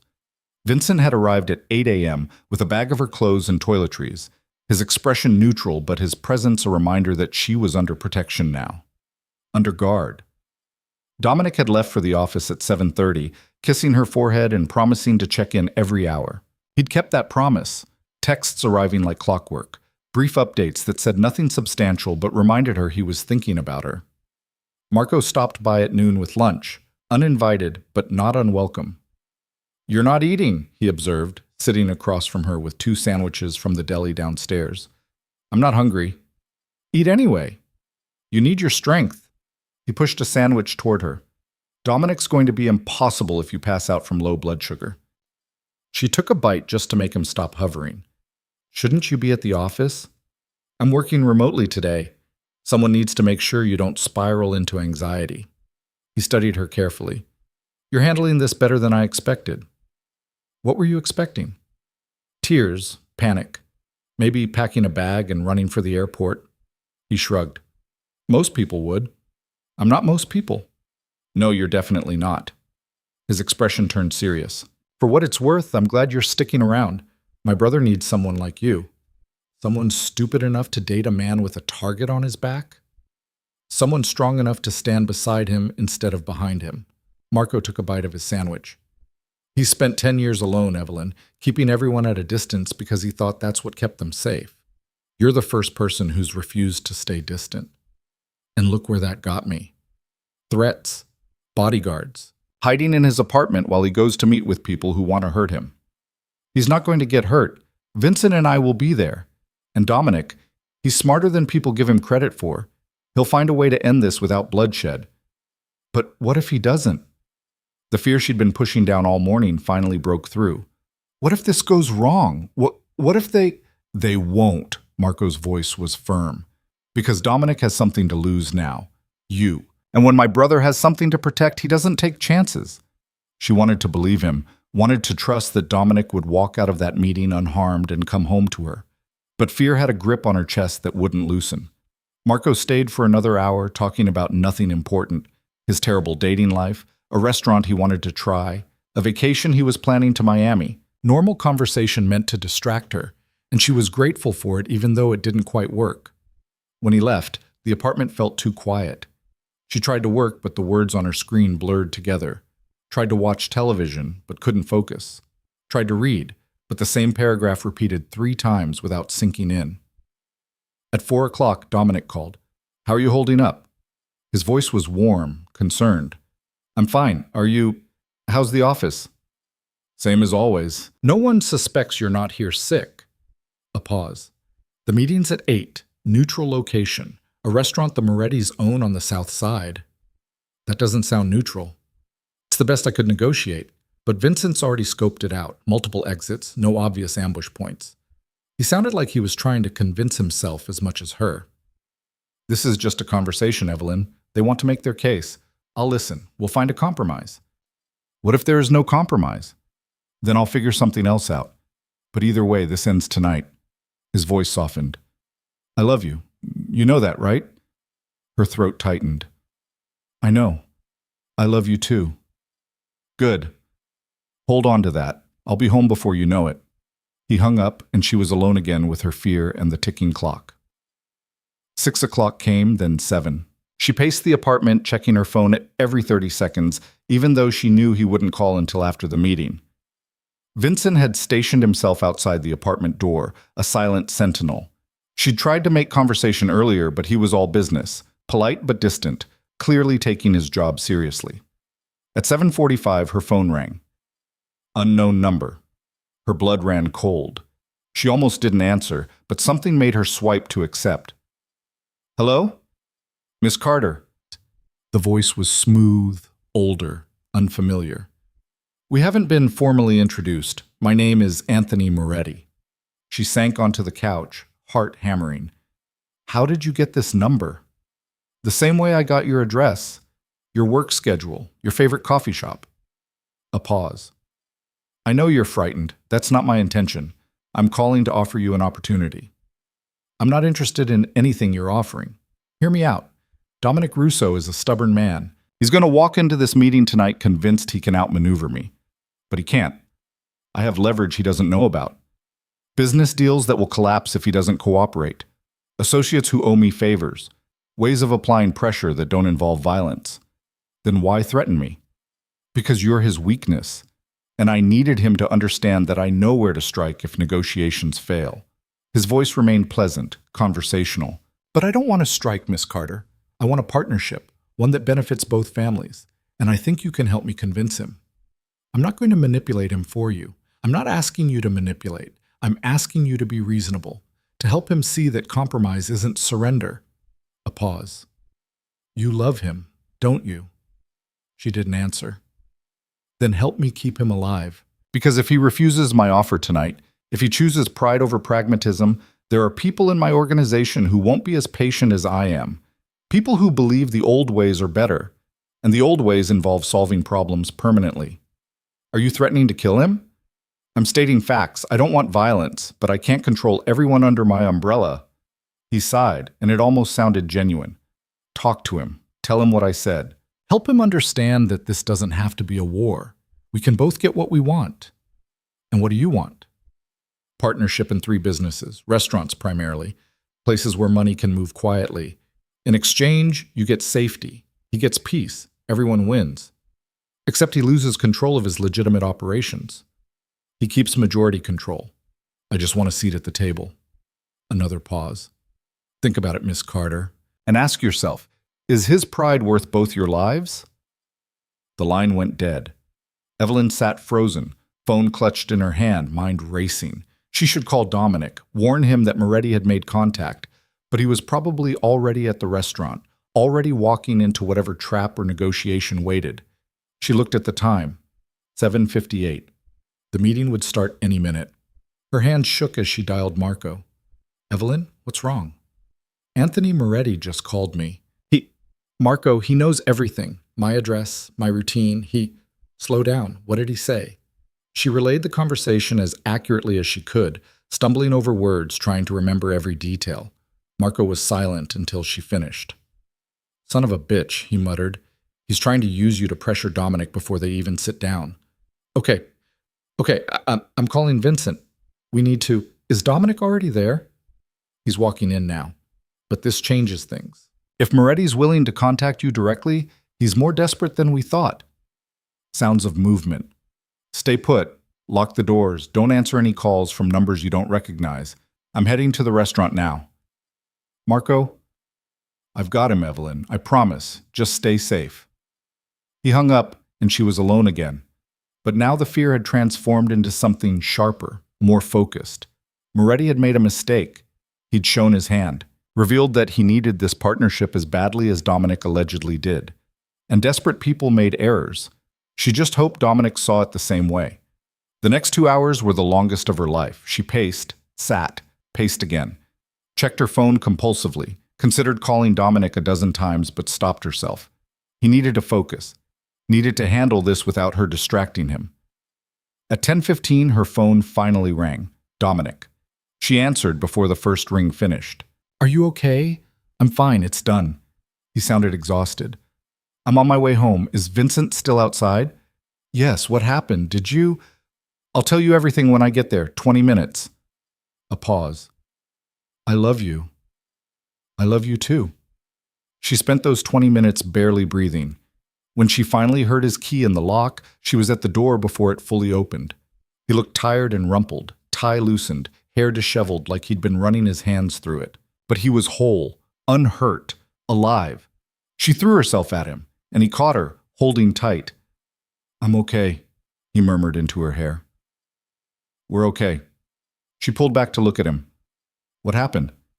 He guided her to the couch, kept her hand in his as they sat. Moretti laid out his proposal. Partnership. Majority stakes in 3 properties. In exchange, he pulls his people back, and we coexist peacefully. And I told him I'd consider it.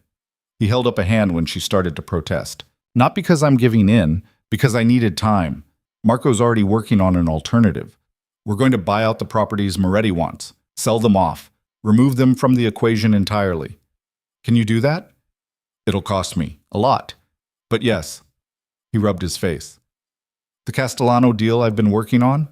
If that goes through, I'll have the capital to restructure. Move everything valuable into holdings Moretti can't touch. Give him nothing of substance while technically meeting his demands. That's brilliant. That's survival. He looked at her. Marco told me about the call, about Moretti contacting you directly.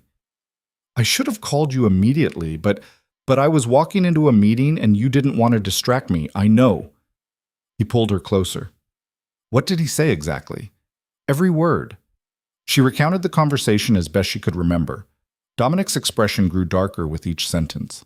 He overplayed, Dominic said finally, showing you he knows your routines, making direct contact. That's desperation, not strength, which means his position isn't as solid as he wants me to believe.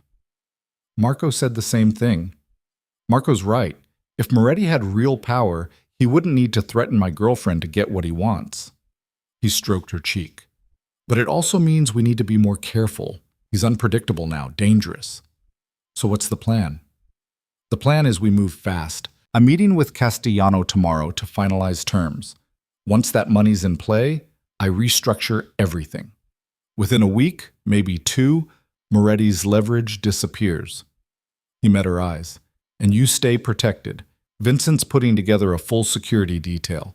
Someone with you at all times until this is resolved. I can't live like that forever. You won't have to, just until Moretti realizes he's lost and moves on. He kissed her forehead. I'm not going to let anything happen to you, Evelyn. Whatever it takes.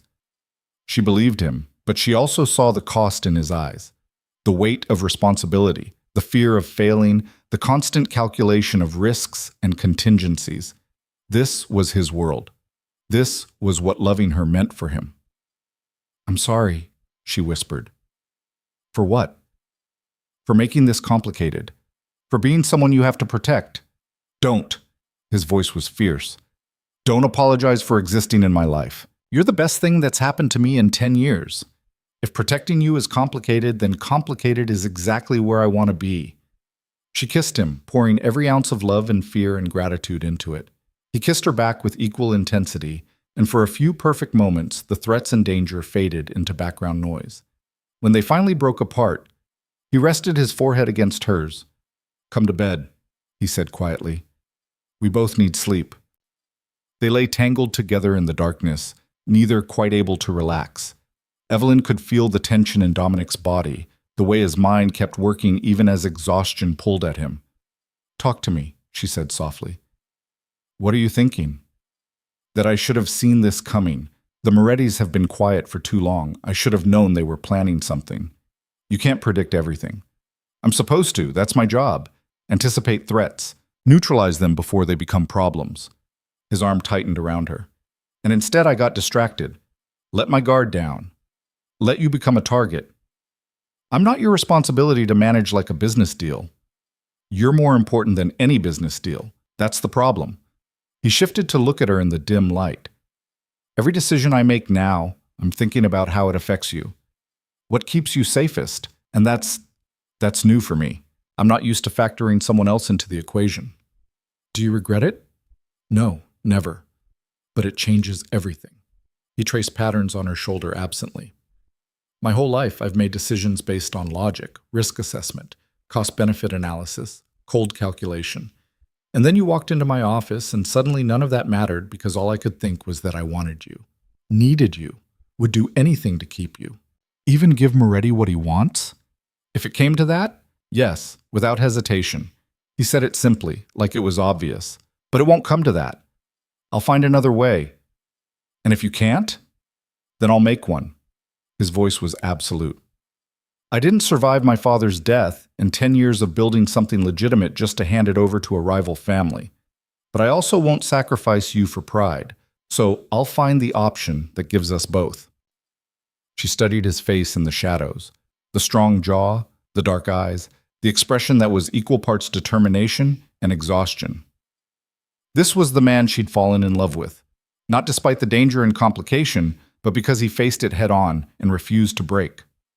"I trust you," she said. Something in his expression softened. "You shouldn't. I'm making this up as I go."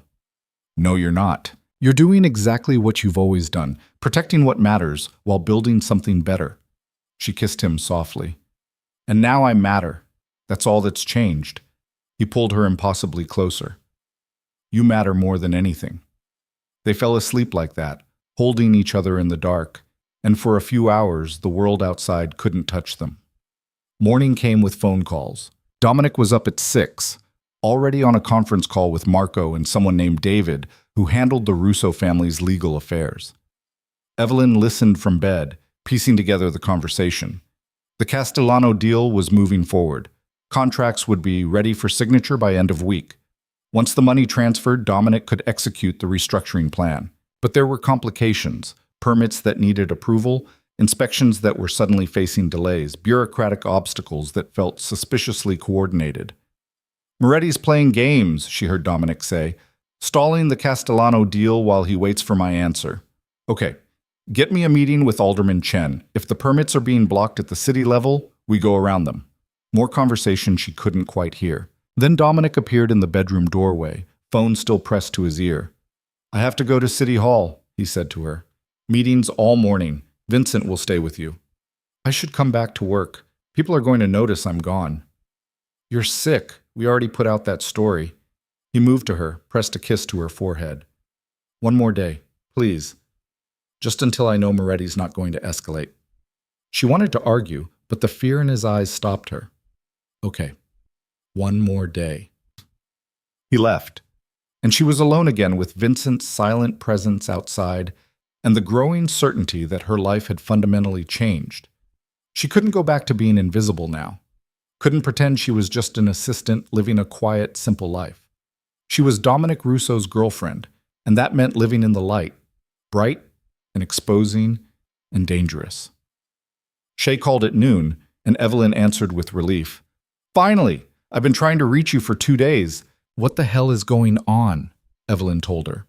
All of it. The threats, the meeting, Moretti's phone call, the restructuring plan. Shay was silent for a long moment. "Ev," she said finally, "this is insane. You need to—" "Don't say I need to leave him. I'm not leaving. I was going to say you need to be careful, but also maybe consider witness protection or something." Despite everything, Evelyn laughed. "It's not that bad. You have a bodyguard and you can't leave the apartment. It's exactly that bad." Shay's voice softened. "But I get it. You love him, and he clearly loves you enough to restructure his entire business to keep you safe. That's actually kind of romantic in a terrifying mobster movie sort of way." "He's not a mobster. He's mobster adjacent. There's a difference, but it's a small one." A pause. "Are you okay?" "Really?" "I think so. I'm scared, but I'm also, I don't know, certain. Like this is exactly where I'm supposed to be, even though it's terrifying." "That's called love, babe. It makes you stupid and brave in equal measure." "Thanks. That's comforting. I'm here if you need me, anytime, even if you just need someone to vent to who isn't involved in all the drama." They talked for another hour about normal things, Shay's job, her disaster of a date last weekend, plans for a vacation they should take when this was over. Normal friendship conversation that made Evelyn feel grounded. When she hung up, she felt better, less isolated, less like she was drowning in a situation she couldn't control. Dominic came home at 4 with takeout and exhaustion written across his face.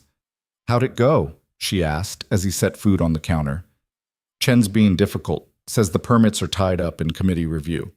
But Marco found out that Moretti's cousin sits on that committee, so..." He shrugged.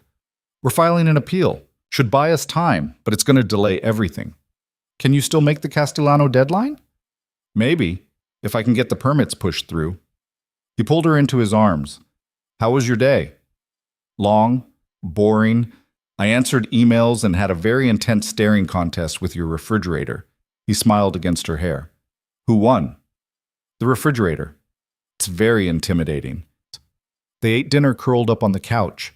and Evelyn felt some of the tension ease from Dominic's shoulders as they talked about nothing important. For a little while, they could almost pretend they were normal. At 8 o'clock, his phone rang. He glanced at the screen and his expression went cold. "It's Moretti," he answered, putting it on speaker. "You have 30 seconds. "Dominic, always so abrupt." Moretti's smooth voice filled the room. "I'm calling to check on your consideration of my offer. It's been 3 days. I said I'd think about it. I'm thinking. While simultaneously working to dismantle the very businesses I want partnership in. Did you think I wouldn't notice?" Dominic's jaw tightened. "I'm restructuring my holdings. That's not your concern. It is when you're clearly trying to cheat me out of what we discussed." The pleasant tone never wavered. "I'm disappointed, Dominic. I thought we could handle this like businessmen." "We are. Business is never personal. But your girlfriend is very personal, and she's still very accessible." A pause. "I'd hate for something unfortunate to happen because you couldn't play fair." Every muscle in Dominic's body went rigid. "If you touch her..." "I'm not threatening. I'm reminding. You have until Friday to give me a real answer. After that, I can't guarantee my associates will remain as patient as I am." The line went dead. Dominic hurled his phone across the room. It hit the wall and shattered. Evelyn flinched. "Dominic, I'm going to kill him." His voice was low and deadly. "I'm going to find every weak point in his organization and burn it all down." "That's not the answer." "Then what is?" He spun to face her. "He just threatened you. Again, made it clear that Friday's his deadline. So either I give him what he wants or..." He stopped, jaw working. "Or I do what I said I wouldn't do and cross lines I swore I'd never cross." She stood, moved to him. "What lines?" "The kind my father crossed. Violence, intimidation, making people disappear." He looked at her with something dark and desperate in his eyes. "I could do it. I have the connections, the resources. One call to the right people and Moretti becomes a problem that solves itself. And then you become your father. Is that what you want? I want you safe, and I want you whole." She grabbed his face, forcing him to look at her. "Don't do this. Don't become something you'll hate just to protect me." "What choice do I have?" "We find another way. We outsmart him. There is no other way, Evelyn. He's not going to stop. He'll keep pushing until I either give in or fight back. And I am not giving in." "Then we fight smart. Not violent, smart." She held his gaze. "You said you're good at this, at navigating these situations, so navigate. Find the pressure point that makes him back off without you having to kill someone." He laughed bitterly. "You can't even say it. Because I don't want you to do it. Because the man I love wouldn't do it." "The man you love," he said quietly, "is trying very hard not to be a killer. But if it's between his conscience and your life, there's no competition." She saw it then, the edge he was standing on, the choice he was preparing to make. And she knew that if he crossed that line, even for her, it would destroy something fundamental in him. "What if we run?" she said suddenly. "Just leave. Chicago, the business, all of it. He'd find us. People like Moretti don't forget. Then what if we give him something else, something he wants more than the businesses?" "Like what?" "Information, connections, something that makes him more powerful without you having to give up control." Her mind raced. "You said you have associates. People who owe you favors. What if you broker deals for him? Introductions he can't get on his own?" Dominic stared at her. "You want me to make him legitimate? I want you to give him status, respectability, the thing he actually wants but can't buy." She gripped his arms. "Think about it. He doesn't really want your restaurants. He wants what they represent, access to your world, your connections. What if you give him that without giving him control?" She could see his mind working, running through possibilities. "It could work," he said slowly. "If I position it right. Offer him partnership in name but not substance. Introduce him to the right people. Make him feel included without actually sharing power." "Exactly. You give him what he thinks he wants while keeping what actually matters." He pulled her into his arms, holding tight. "You're brilliant. You know that? I'm practical. There's a difference. You just potentially saved me from becoming a murderer. That's more than practical." He kissed her hard. Okay, we try it your way. I'll call Marco, set up a meeting with Moretti, offer him a new deal. And if he refuses? His expression hardened. Then we'll deal with that when it happens. He spent the next hour on the phone with Marco, then with Vincent, then with 3 other people whose names Evelyn didn't catch. Building a strategy. Crafting an offer. Finding the angle that would make Moretti feel like he was winning while Dominic kept everything that mattered. By midnight, he had a plan. By morning, he had a meeting scheduled. And by Friday, one way or another, this would be over. Friday arrived with the weight of an ultimatum. Evelyn woke early to find Dominic already dressed, standing by the windows with coffee in hand, staring out at the city like he could bend it to his will through sheer force of determination. "Couldn't sleep?" she asked softly. He turned, and the exhaustion on his face made her chest ache. Kept running through every scenario, every possible way this could go wrong. She crossed to him, took the coffee from his hands, and set it aside, then wrapped her arms around him. He held her like she was the only solid thing in a shifting world. "It's going to work," she said against his chest. "You can't know that. I know you, and I know you don't lose." She pulled back to look at him. "What time is the meeting?" 2:00. Neutral location this time, a conference room at the Drake Hotel. Public enough that Moretti can't try anything stupid, private enough that we can talk openly. He stroked her cheek. "Marco and Vincent will be there. David's drawing up preliminary paperwork. If Moretti agrees to the new terms, we sign today and this ends. And if he doesn't?" Dominic's expression went hard. "Then I have contingencies. Plans B through F. One of them will work." She didn't ask what those contingencies involved. Didn't want to know how far he'd be willing to go if diplomacy failed. Instead, she kissed him, trying to pour strength and certainty into the touch. "I'm coming with you," she said when they broke apart. "Absolutely not." "Dominic, we've had this argument. You're not walking into a room with the man who threatened you." "I'm not asking permission, I'm telling you." Her voice was steady. "This is about me, my safety, my future with you. I deserve to be there.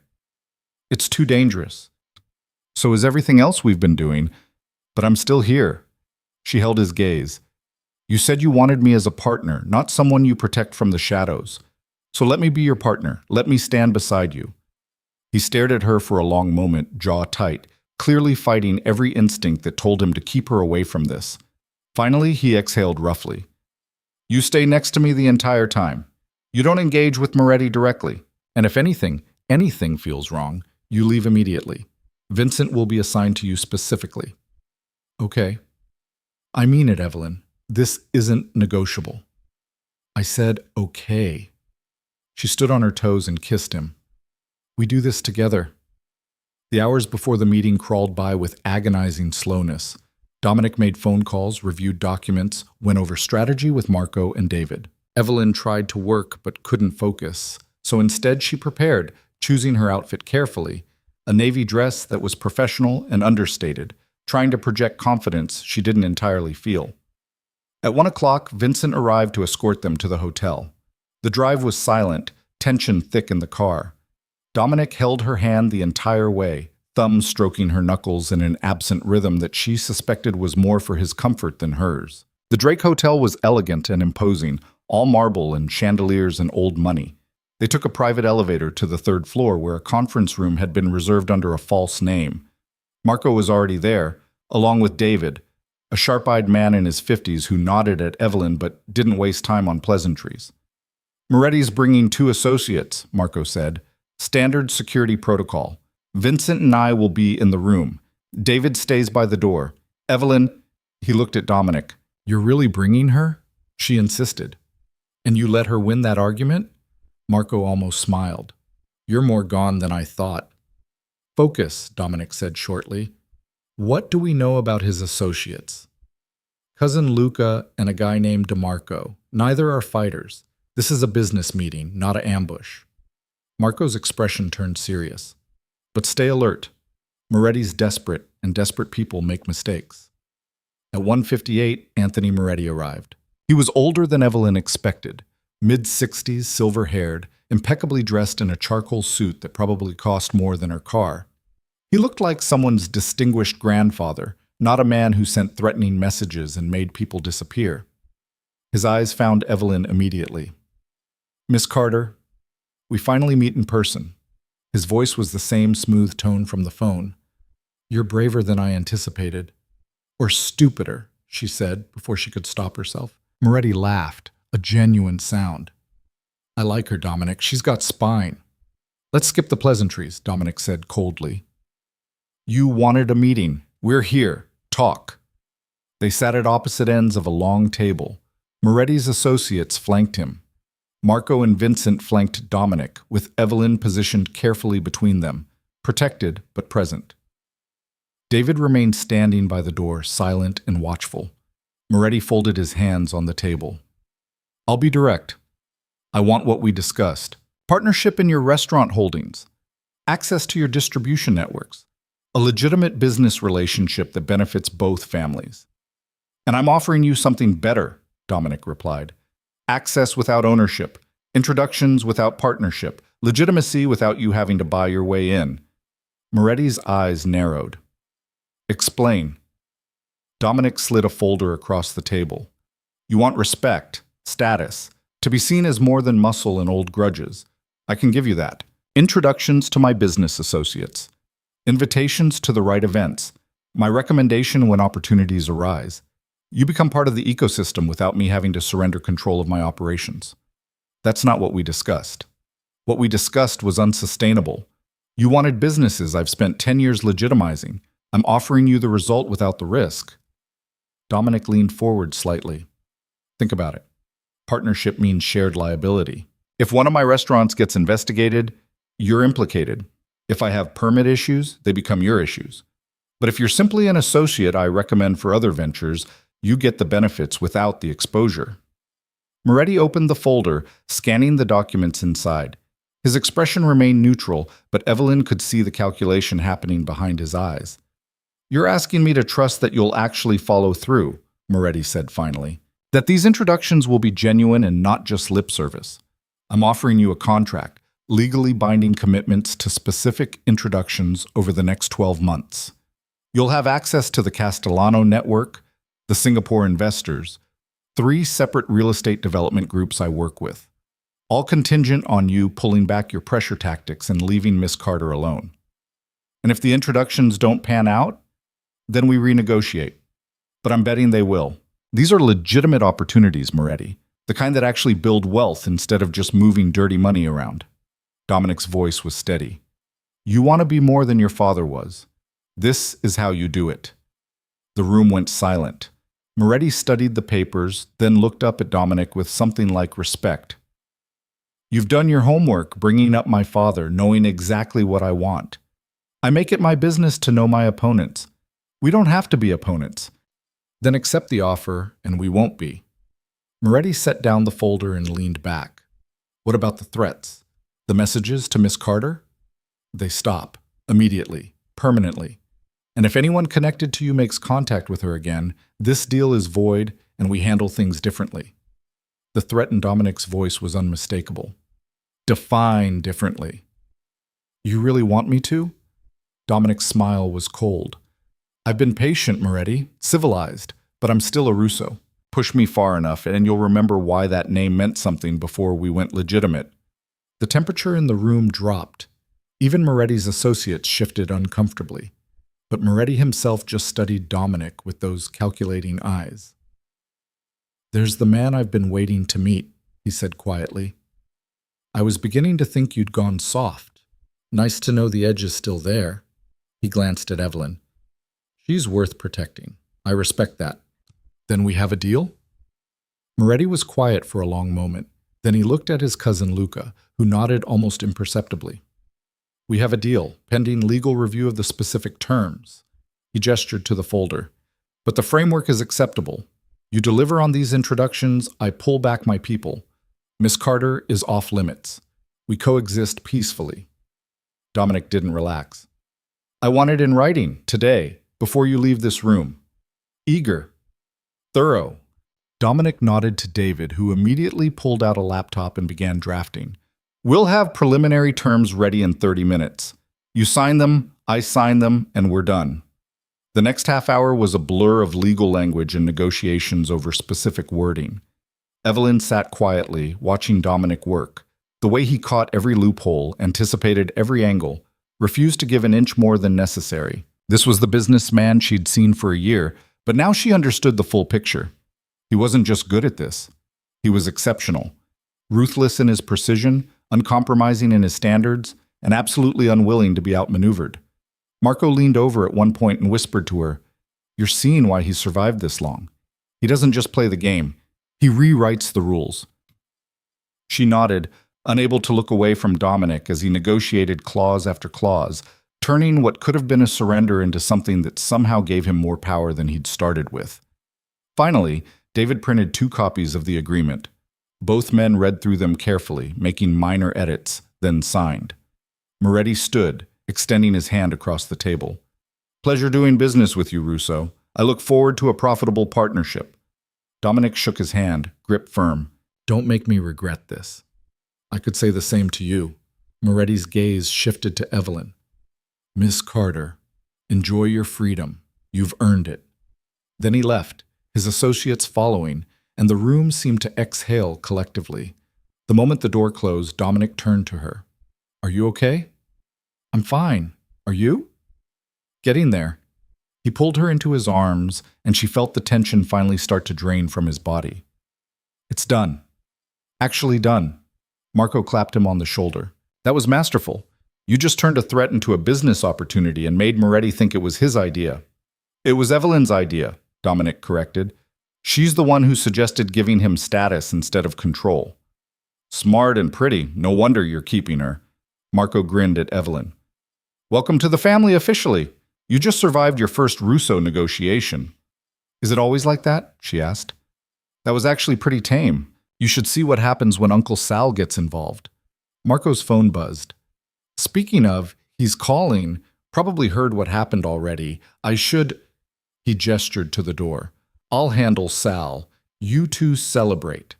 He left, David following with a brief nod. Vincent remained posted by the door, giving them privacy but staying alert. Dominic cupped Evelyn's face in his hands. "You were incredible. Sitting there, not flinching when Moretti tried to intimidate you. I've never been prouder." "I was terrified." "You didn't show it. That's what matters." He kissed her softly. "It's over. You're safe. We can actually have a normal life now." Define normal. Dinner without bodyguards, sleeping without checking the locks 3 times, going to work without wondering if someone's watching you. He smiled. "Boring. Safe. Everything I wanted to give you." She pulled him down for another kiss, deeper this time. Relief and love and desperate joy all tangled together. When they broke apart, both breathless, she rested her forehead against his. "What happens now?" she whispered. "Now we go home. Order too much takeout. Watch terrible movies. Be completely boring and domestic." He stroked her hair. "And tomorrow we start figuring out what our actual life looks like. Together. Without all the drama." "I don't know if I remember how to be boring." "We'll learn together." Vincent cleared his throat diplomatically. "We should move. Moretti's people might still be in the building."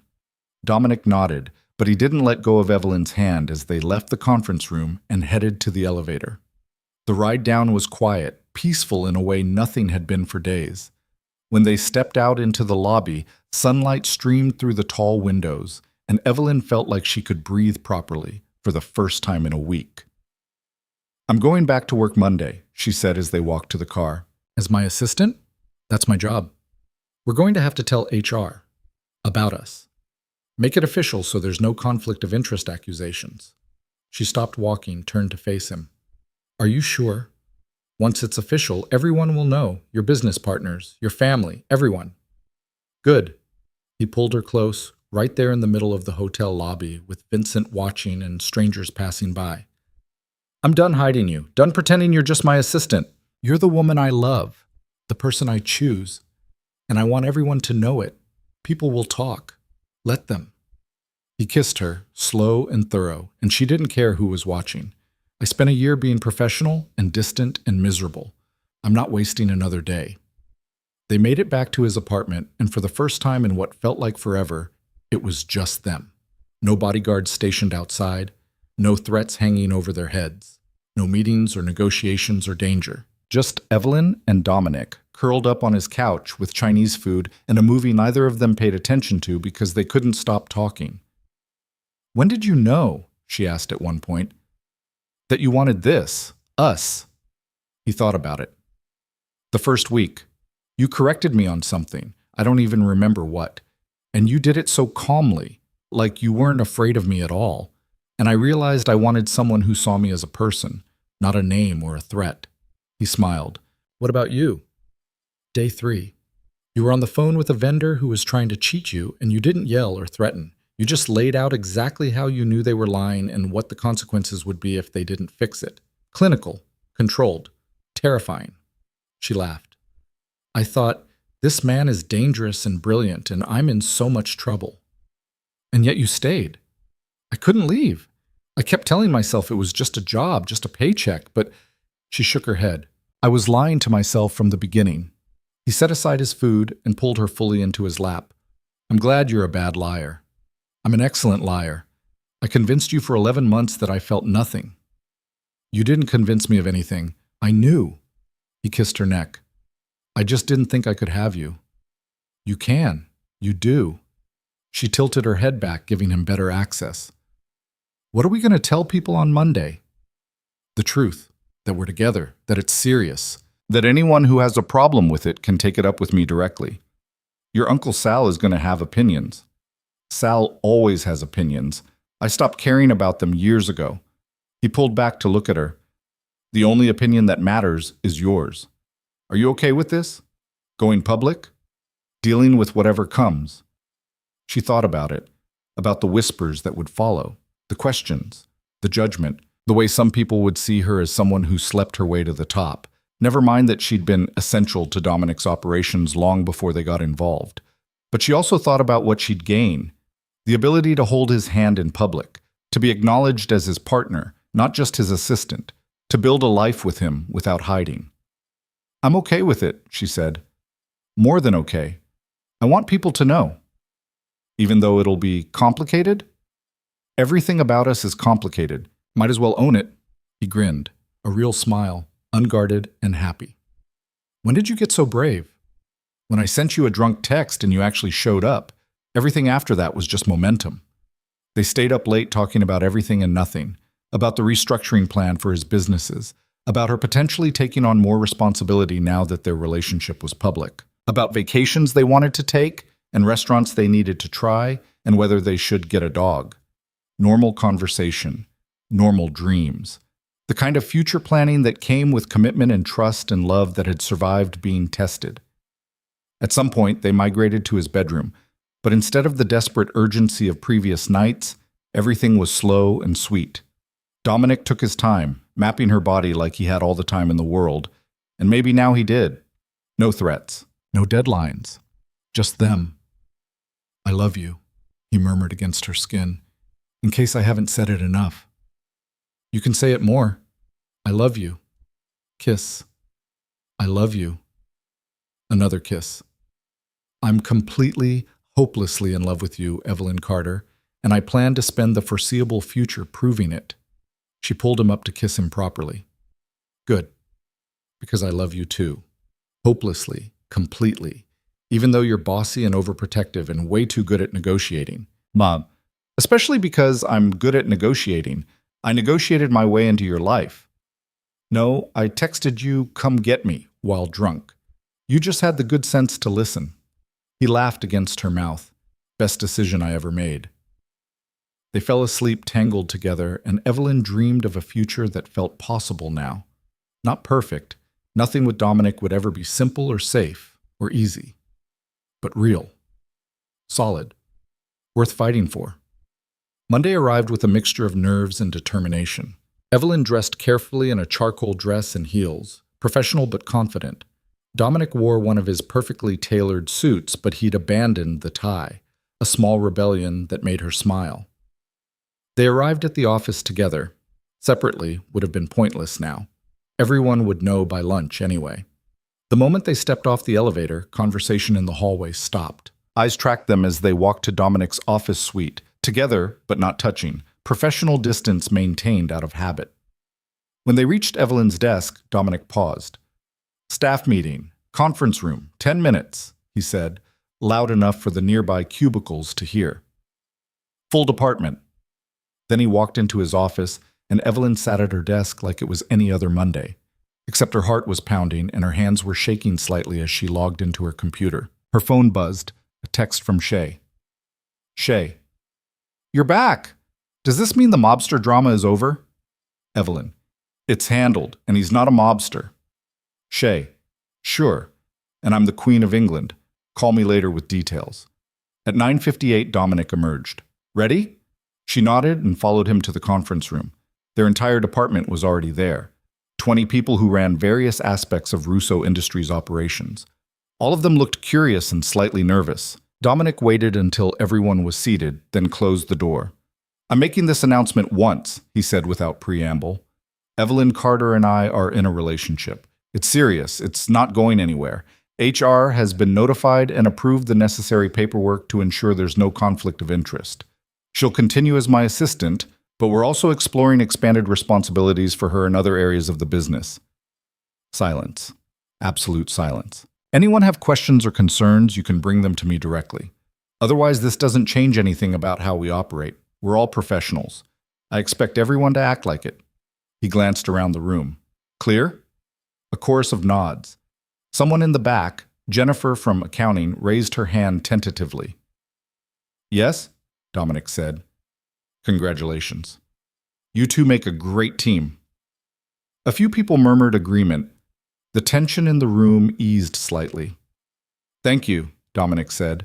"Now, if we're done with personal announcements, let's talk about the Castellano deal. It's finalized. Contracts were signed Friday. We're moving forward with the expansion plan, which means everyone in this room needs to be prepared for increased workflow over the next quarter." Just like that, he shifted into business mode, and the meeting proceeded like normal. Evelyn took notes, answered questions when asked, and tried not to think about the fact that 20 people now knew her deepest secret. When the meeting ended, several colleagues stopped her on the way out. "I'm happy for you," said Michael from operations. "Seriously, you've been running this place for a year. Nice to see you getting credit for it." "We all knew something was going on," Jennifer added with a smile.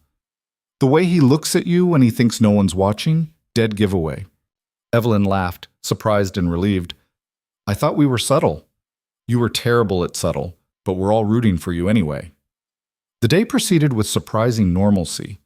There were whispers, sure, and a few pointed looks, but mostly people went about their work like nothing had changed, maybe because, functionally, nothing had. Evelyn still managed Dominic's schedule, still fielded his calls, still kept his world organized. The only difference was that now, when he called her into his office, she could close the door and kiss him without fear of discovery. "How are you doing?" he asked at lunch, pulling her onto his lap even though they probably shouldn't in the office. "Better than expected.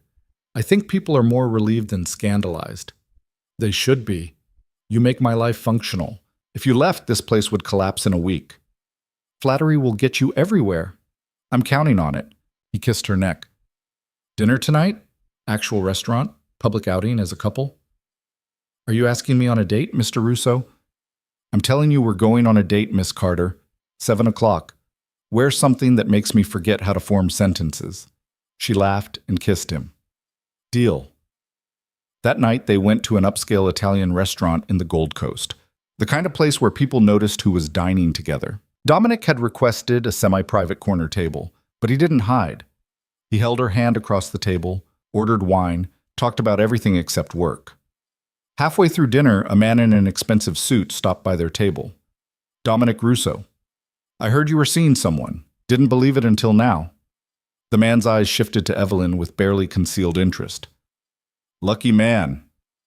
"Very lucky," Dominic agreed, voice cool.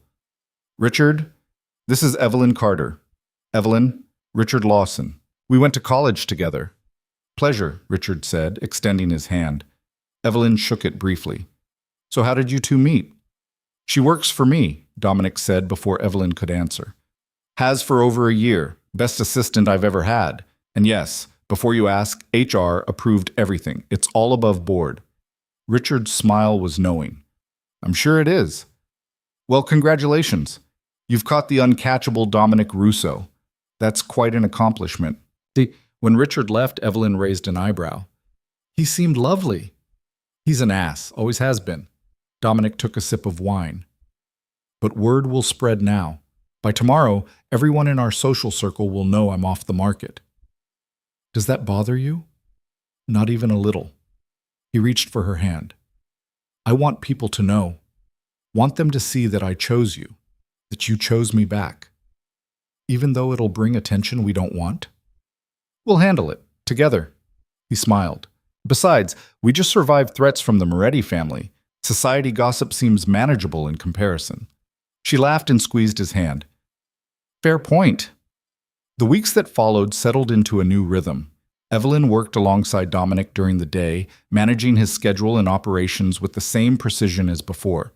But now she also attended meetings as his partner, not just his assistant, offered opinions that were taken seriously, made decisions that actually mattered. At night, they went home together, sometimes to his place, sometimes to hers, gradually blending their lives. She kept clothes at his apartment. He kept a toothbrush at hers. Small domestic steps that added up to something bigger. Marco became a regular presence, stopping by with food or stories or unsolicited advice.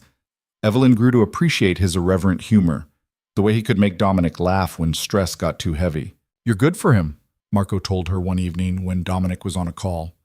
I haven't seen him this relaxed in years. Maybe ever. He's good for me too. Yeah, but you were probably fine before. He was a mess. Functional, but a mess. Marco smiled. Thanks for fixing him. I didn't fix anything. I just showed up. Sometimes that's all it takes. 3 months after the Moretti situation resolved, Dominic took Evelyn to meet his Uncle Sal. She'd been dreading it. Everything she'd heard about Sal suggested he was the family member most connected to the old ways. The one who'd wanted Dominic to handle Moretti with violence instead of negotiation. Sal's office was in a restaurant in Little Italy, one of the original Russo holdings, untouched by Dominic's legitimization efforts. The decor was old school, all dark wood and red leather, and the men sitting at the bar looked like they'd stepped out of a different era. Relax, Dominic murmured as they walked in. He's not going to bite you, probably. That's not reassuring. Sal was older than she expected, 70, maybe older, with silver hair and sharp eyes that missed nothing. He stood when they approached, extending a hand to Dominic first, then to Evelyn. So this is the girl who's got my nephew acting like a civilian. His voice was gravelly, amused. Pretty, smart, from what I hear. You know what you signed up for? I'm learning, Evelyn said carefully. She knows, Dominic interjected, and she's staying anyway. Sal studied her for a long moment, then nodded. Good. The Russo men need strong women. My Maria, rest her soul, kept me in line for 40 years. Sounds like you're doing the same for this one. He clapped Dominic on the shoulder. You did good with the Moretti situation. Turned a threat into an asset. Your father would have just had him killed, but your way. Smarter, cleaner. Thank you. Don't thank me. I'm still not convinced going legitimate is the right move. But, he glanced at Evelyn, I can see why you want to. She's not going to stick around if you're running the family business the old way. No, Evelyn agreed. I'm not. Sal laughed, a rough, genuine sound. I like her. She's got spine. Don't screw this up, Dominic. I don't plan to. They had dinner with Sal, and to Evelyn's surprise, it was almost pleasant. He told stories about Dominic's father, about the old days, about how the family had built their empire. Some of it was alarming. Most of it was fascinating. All of it gave her context for the man she loved. When they left, Dominic was quiet. That went better than expected, she said. He liked you. That doesn't happen often. He pulled her close as they walked to the car. You charmed Uncle Sal. I'm officially impressed. I didn't charm anyone. I was just honest. Exactly. He respects honesty. Dominic kissed her temple. You're part of the family now, whether you like it or not. I think I like it. Good, because you're stuck with us. 6 months after that first impulsive text, Evelyn stood in Dominic's apartment, their apartment now, officially, since she'd moved in the month before, and watched the sun set over Chicago. The city sprawled below them, glittering and alive, and she felt settled in a way she'd never experienced before. Dominic came up behind her, wrapping his arms around her waist. "What are you thinking about?" he asked. "How different my life is now. How scared I was that night at Romano's. How sure I was that texting you would ruin everything. It did ruin everything, in the best possible way." He turned her to face him. "I was half dead before you, going through the motions, building an empire because I didn't know what else to do. And then you sent me 2 words, and everything changed. Come get me." "Best text I've ever received," he smiled. "I love you, Evelyn. More than I thought I could love anyone. More than is probably smart or reasonable. I love you too, even though you're still my boss and that's a walking HR violation." About that, he pulled a small box from his pocket and her heart stopped. "I talked to the board about restructuring my role, bringing in a CEO to handle day-to-day operations so I can focus on strategic planning. Dominic, which means you wouldn't technically be my assistant anymore. You'd be operations director, reporting to the new CEO, not to me." He opened the box, revealing a ring that caught the dying sunlight. "Which means I can ask you this without it being completely inappropriate. Marry me." She stared at the ring, then at him, and her eyes filled with tears. "That's not a question," she managed. "Marry me?" He smiled, nervous now. "Please? Because I can't imagine my life without you in it. Can't imagine making decisions without your input, or coming home to an empty apartment, or facing the next crisis without you beside me." "Yes." The word came out choked. "Yes, of course, yes." He slid the ring onto her finger, perfect fit, because of course he'd gotten her size somehow, and kissed her like she was oxygen, and he'd been drowning. When they broke apart, both laughing and crying, she looked at the ring on her hand and felt the weight of what they'd built together.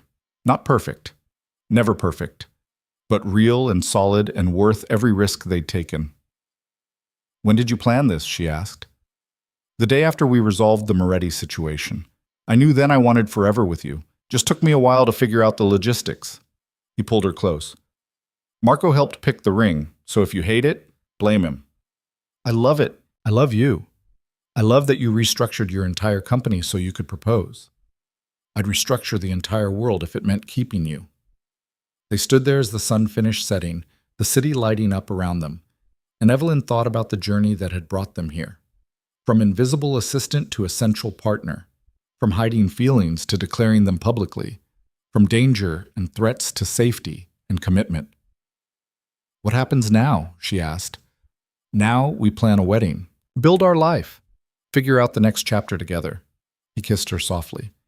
"And maybe eventually we start that foundation we talked about, the one that helps people caught in impossible situations. Give them options we didn't have. Using your family's resources for good. Using our resources.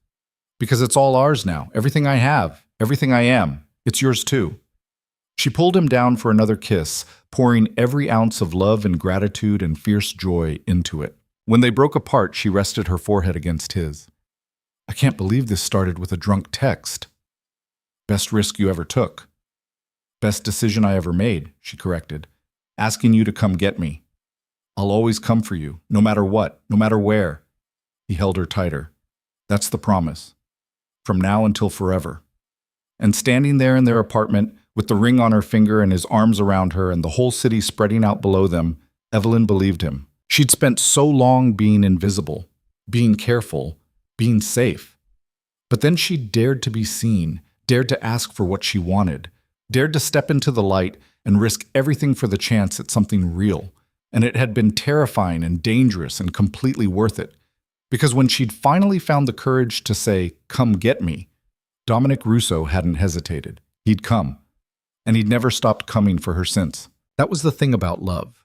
Real love. The kind that survived threats and danger and impossible odds. It didn't make life easier or safer or simpler, but it made everything else worth fighting for. And as Evelyn stood in Dominic's arms, wearing his ring and building their future, she knew she'd fight for this until her last breath. Because some love stories started with a whisper. But theirs? Theirs had started with a text, a prayer, and 2 words that changed everything. "Come get me." And he had.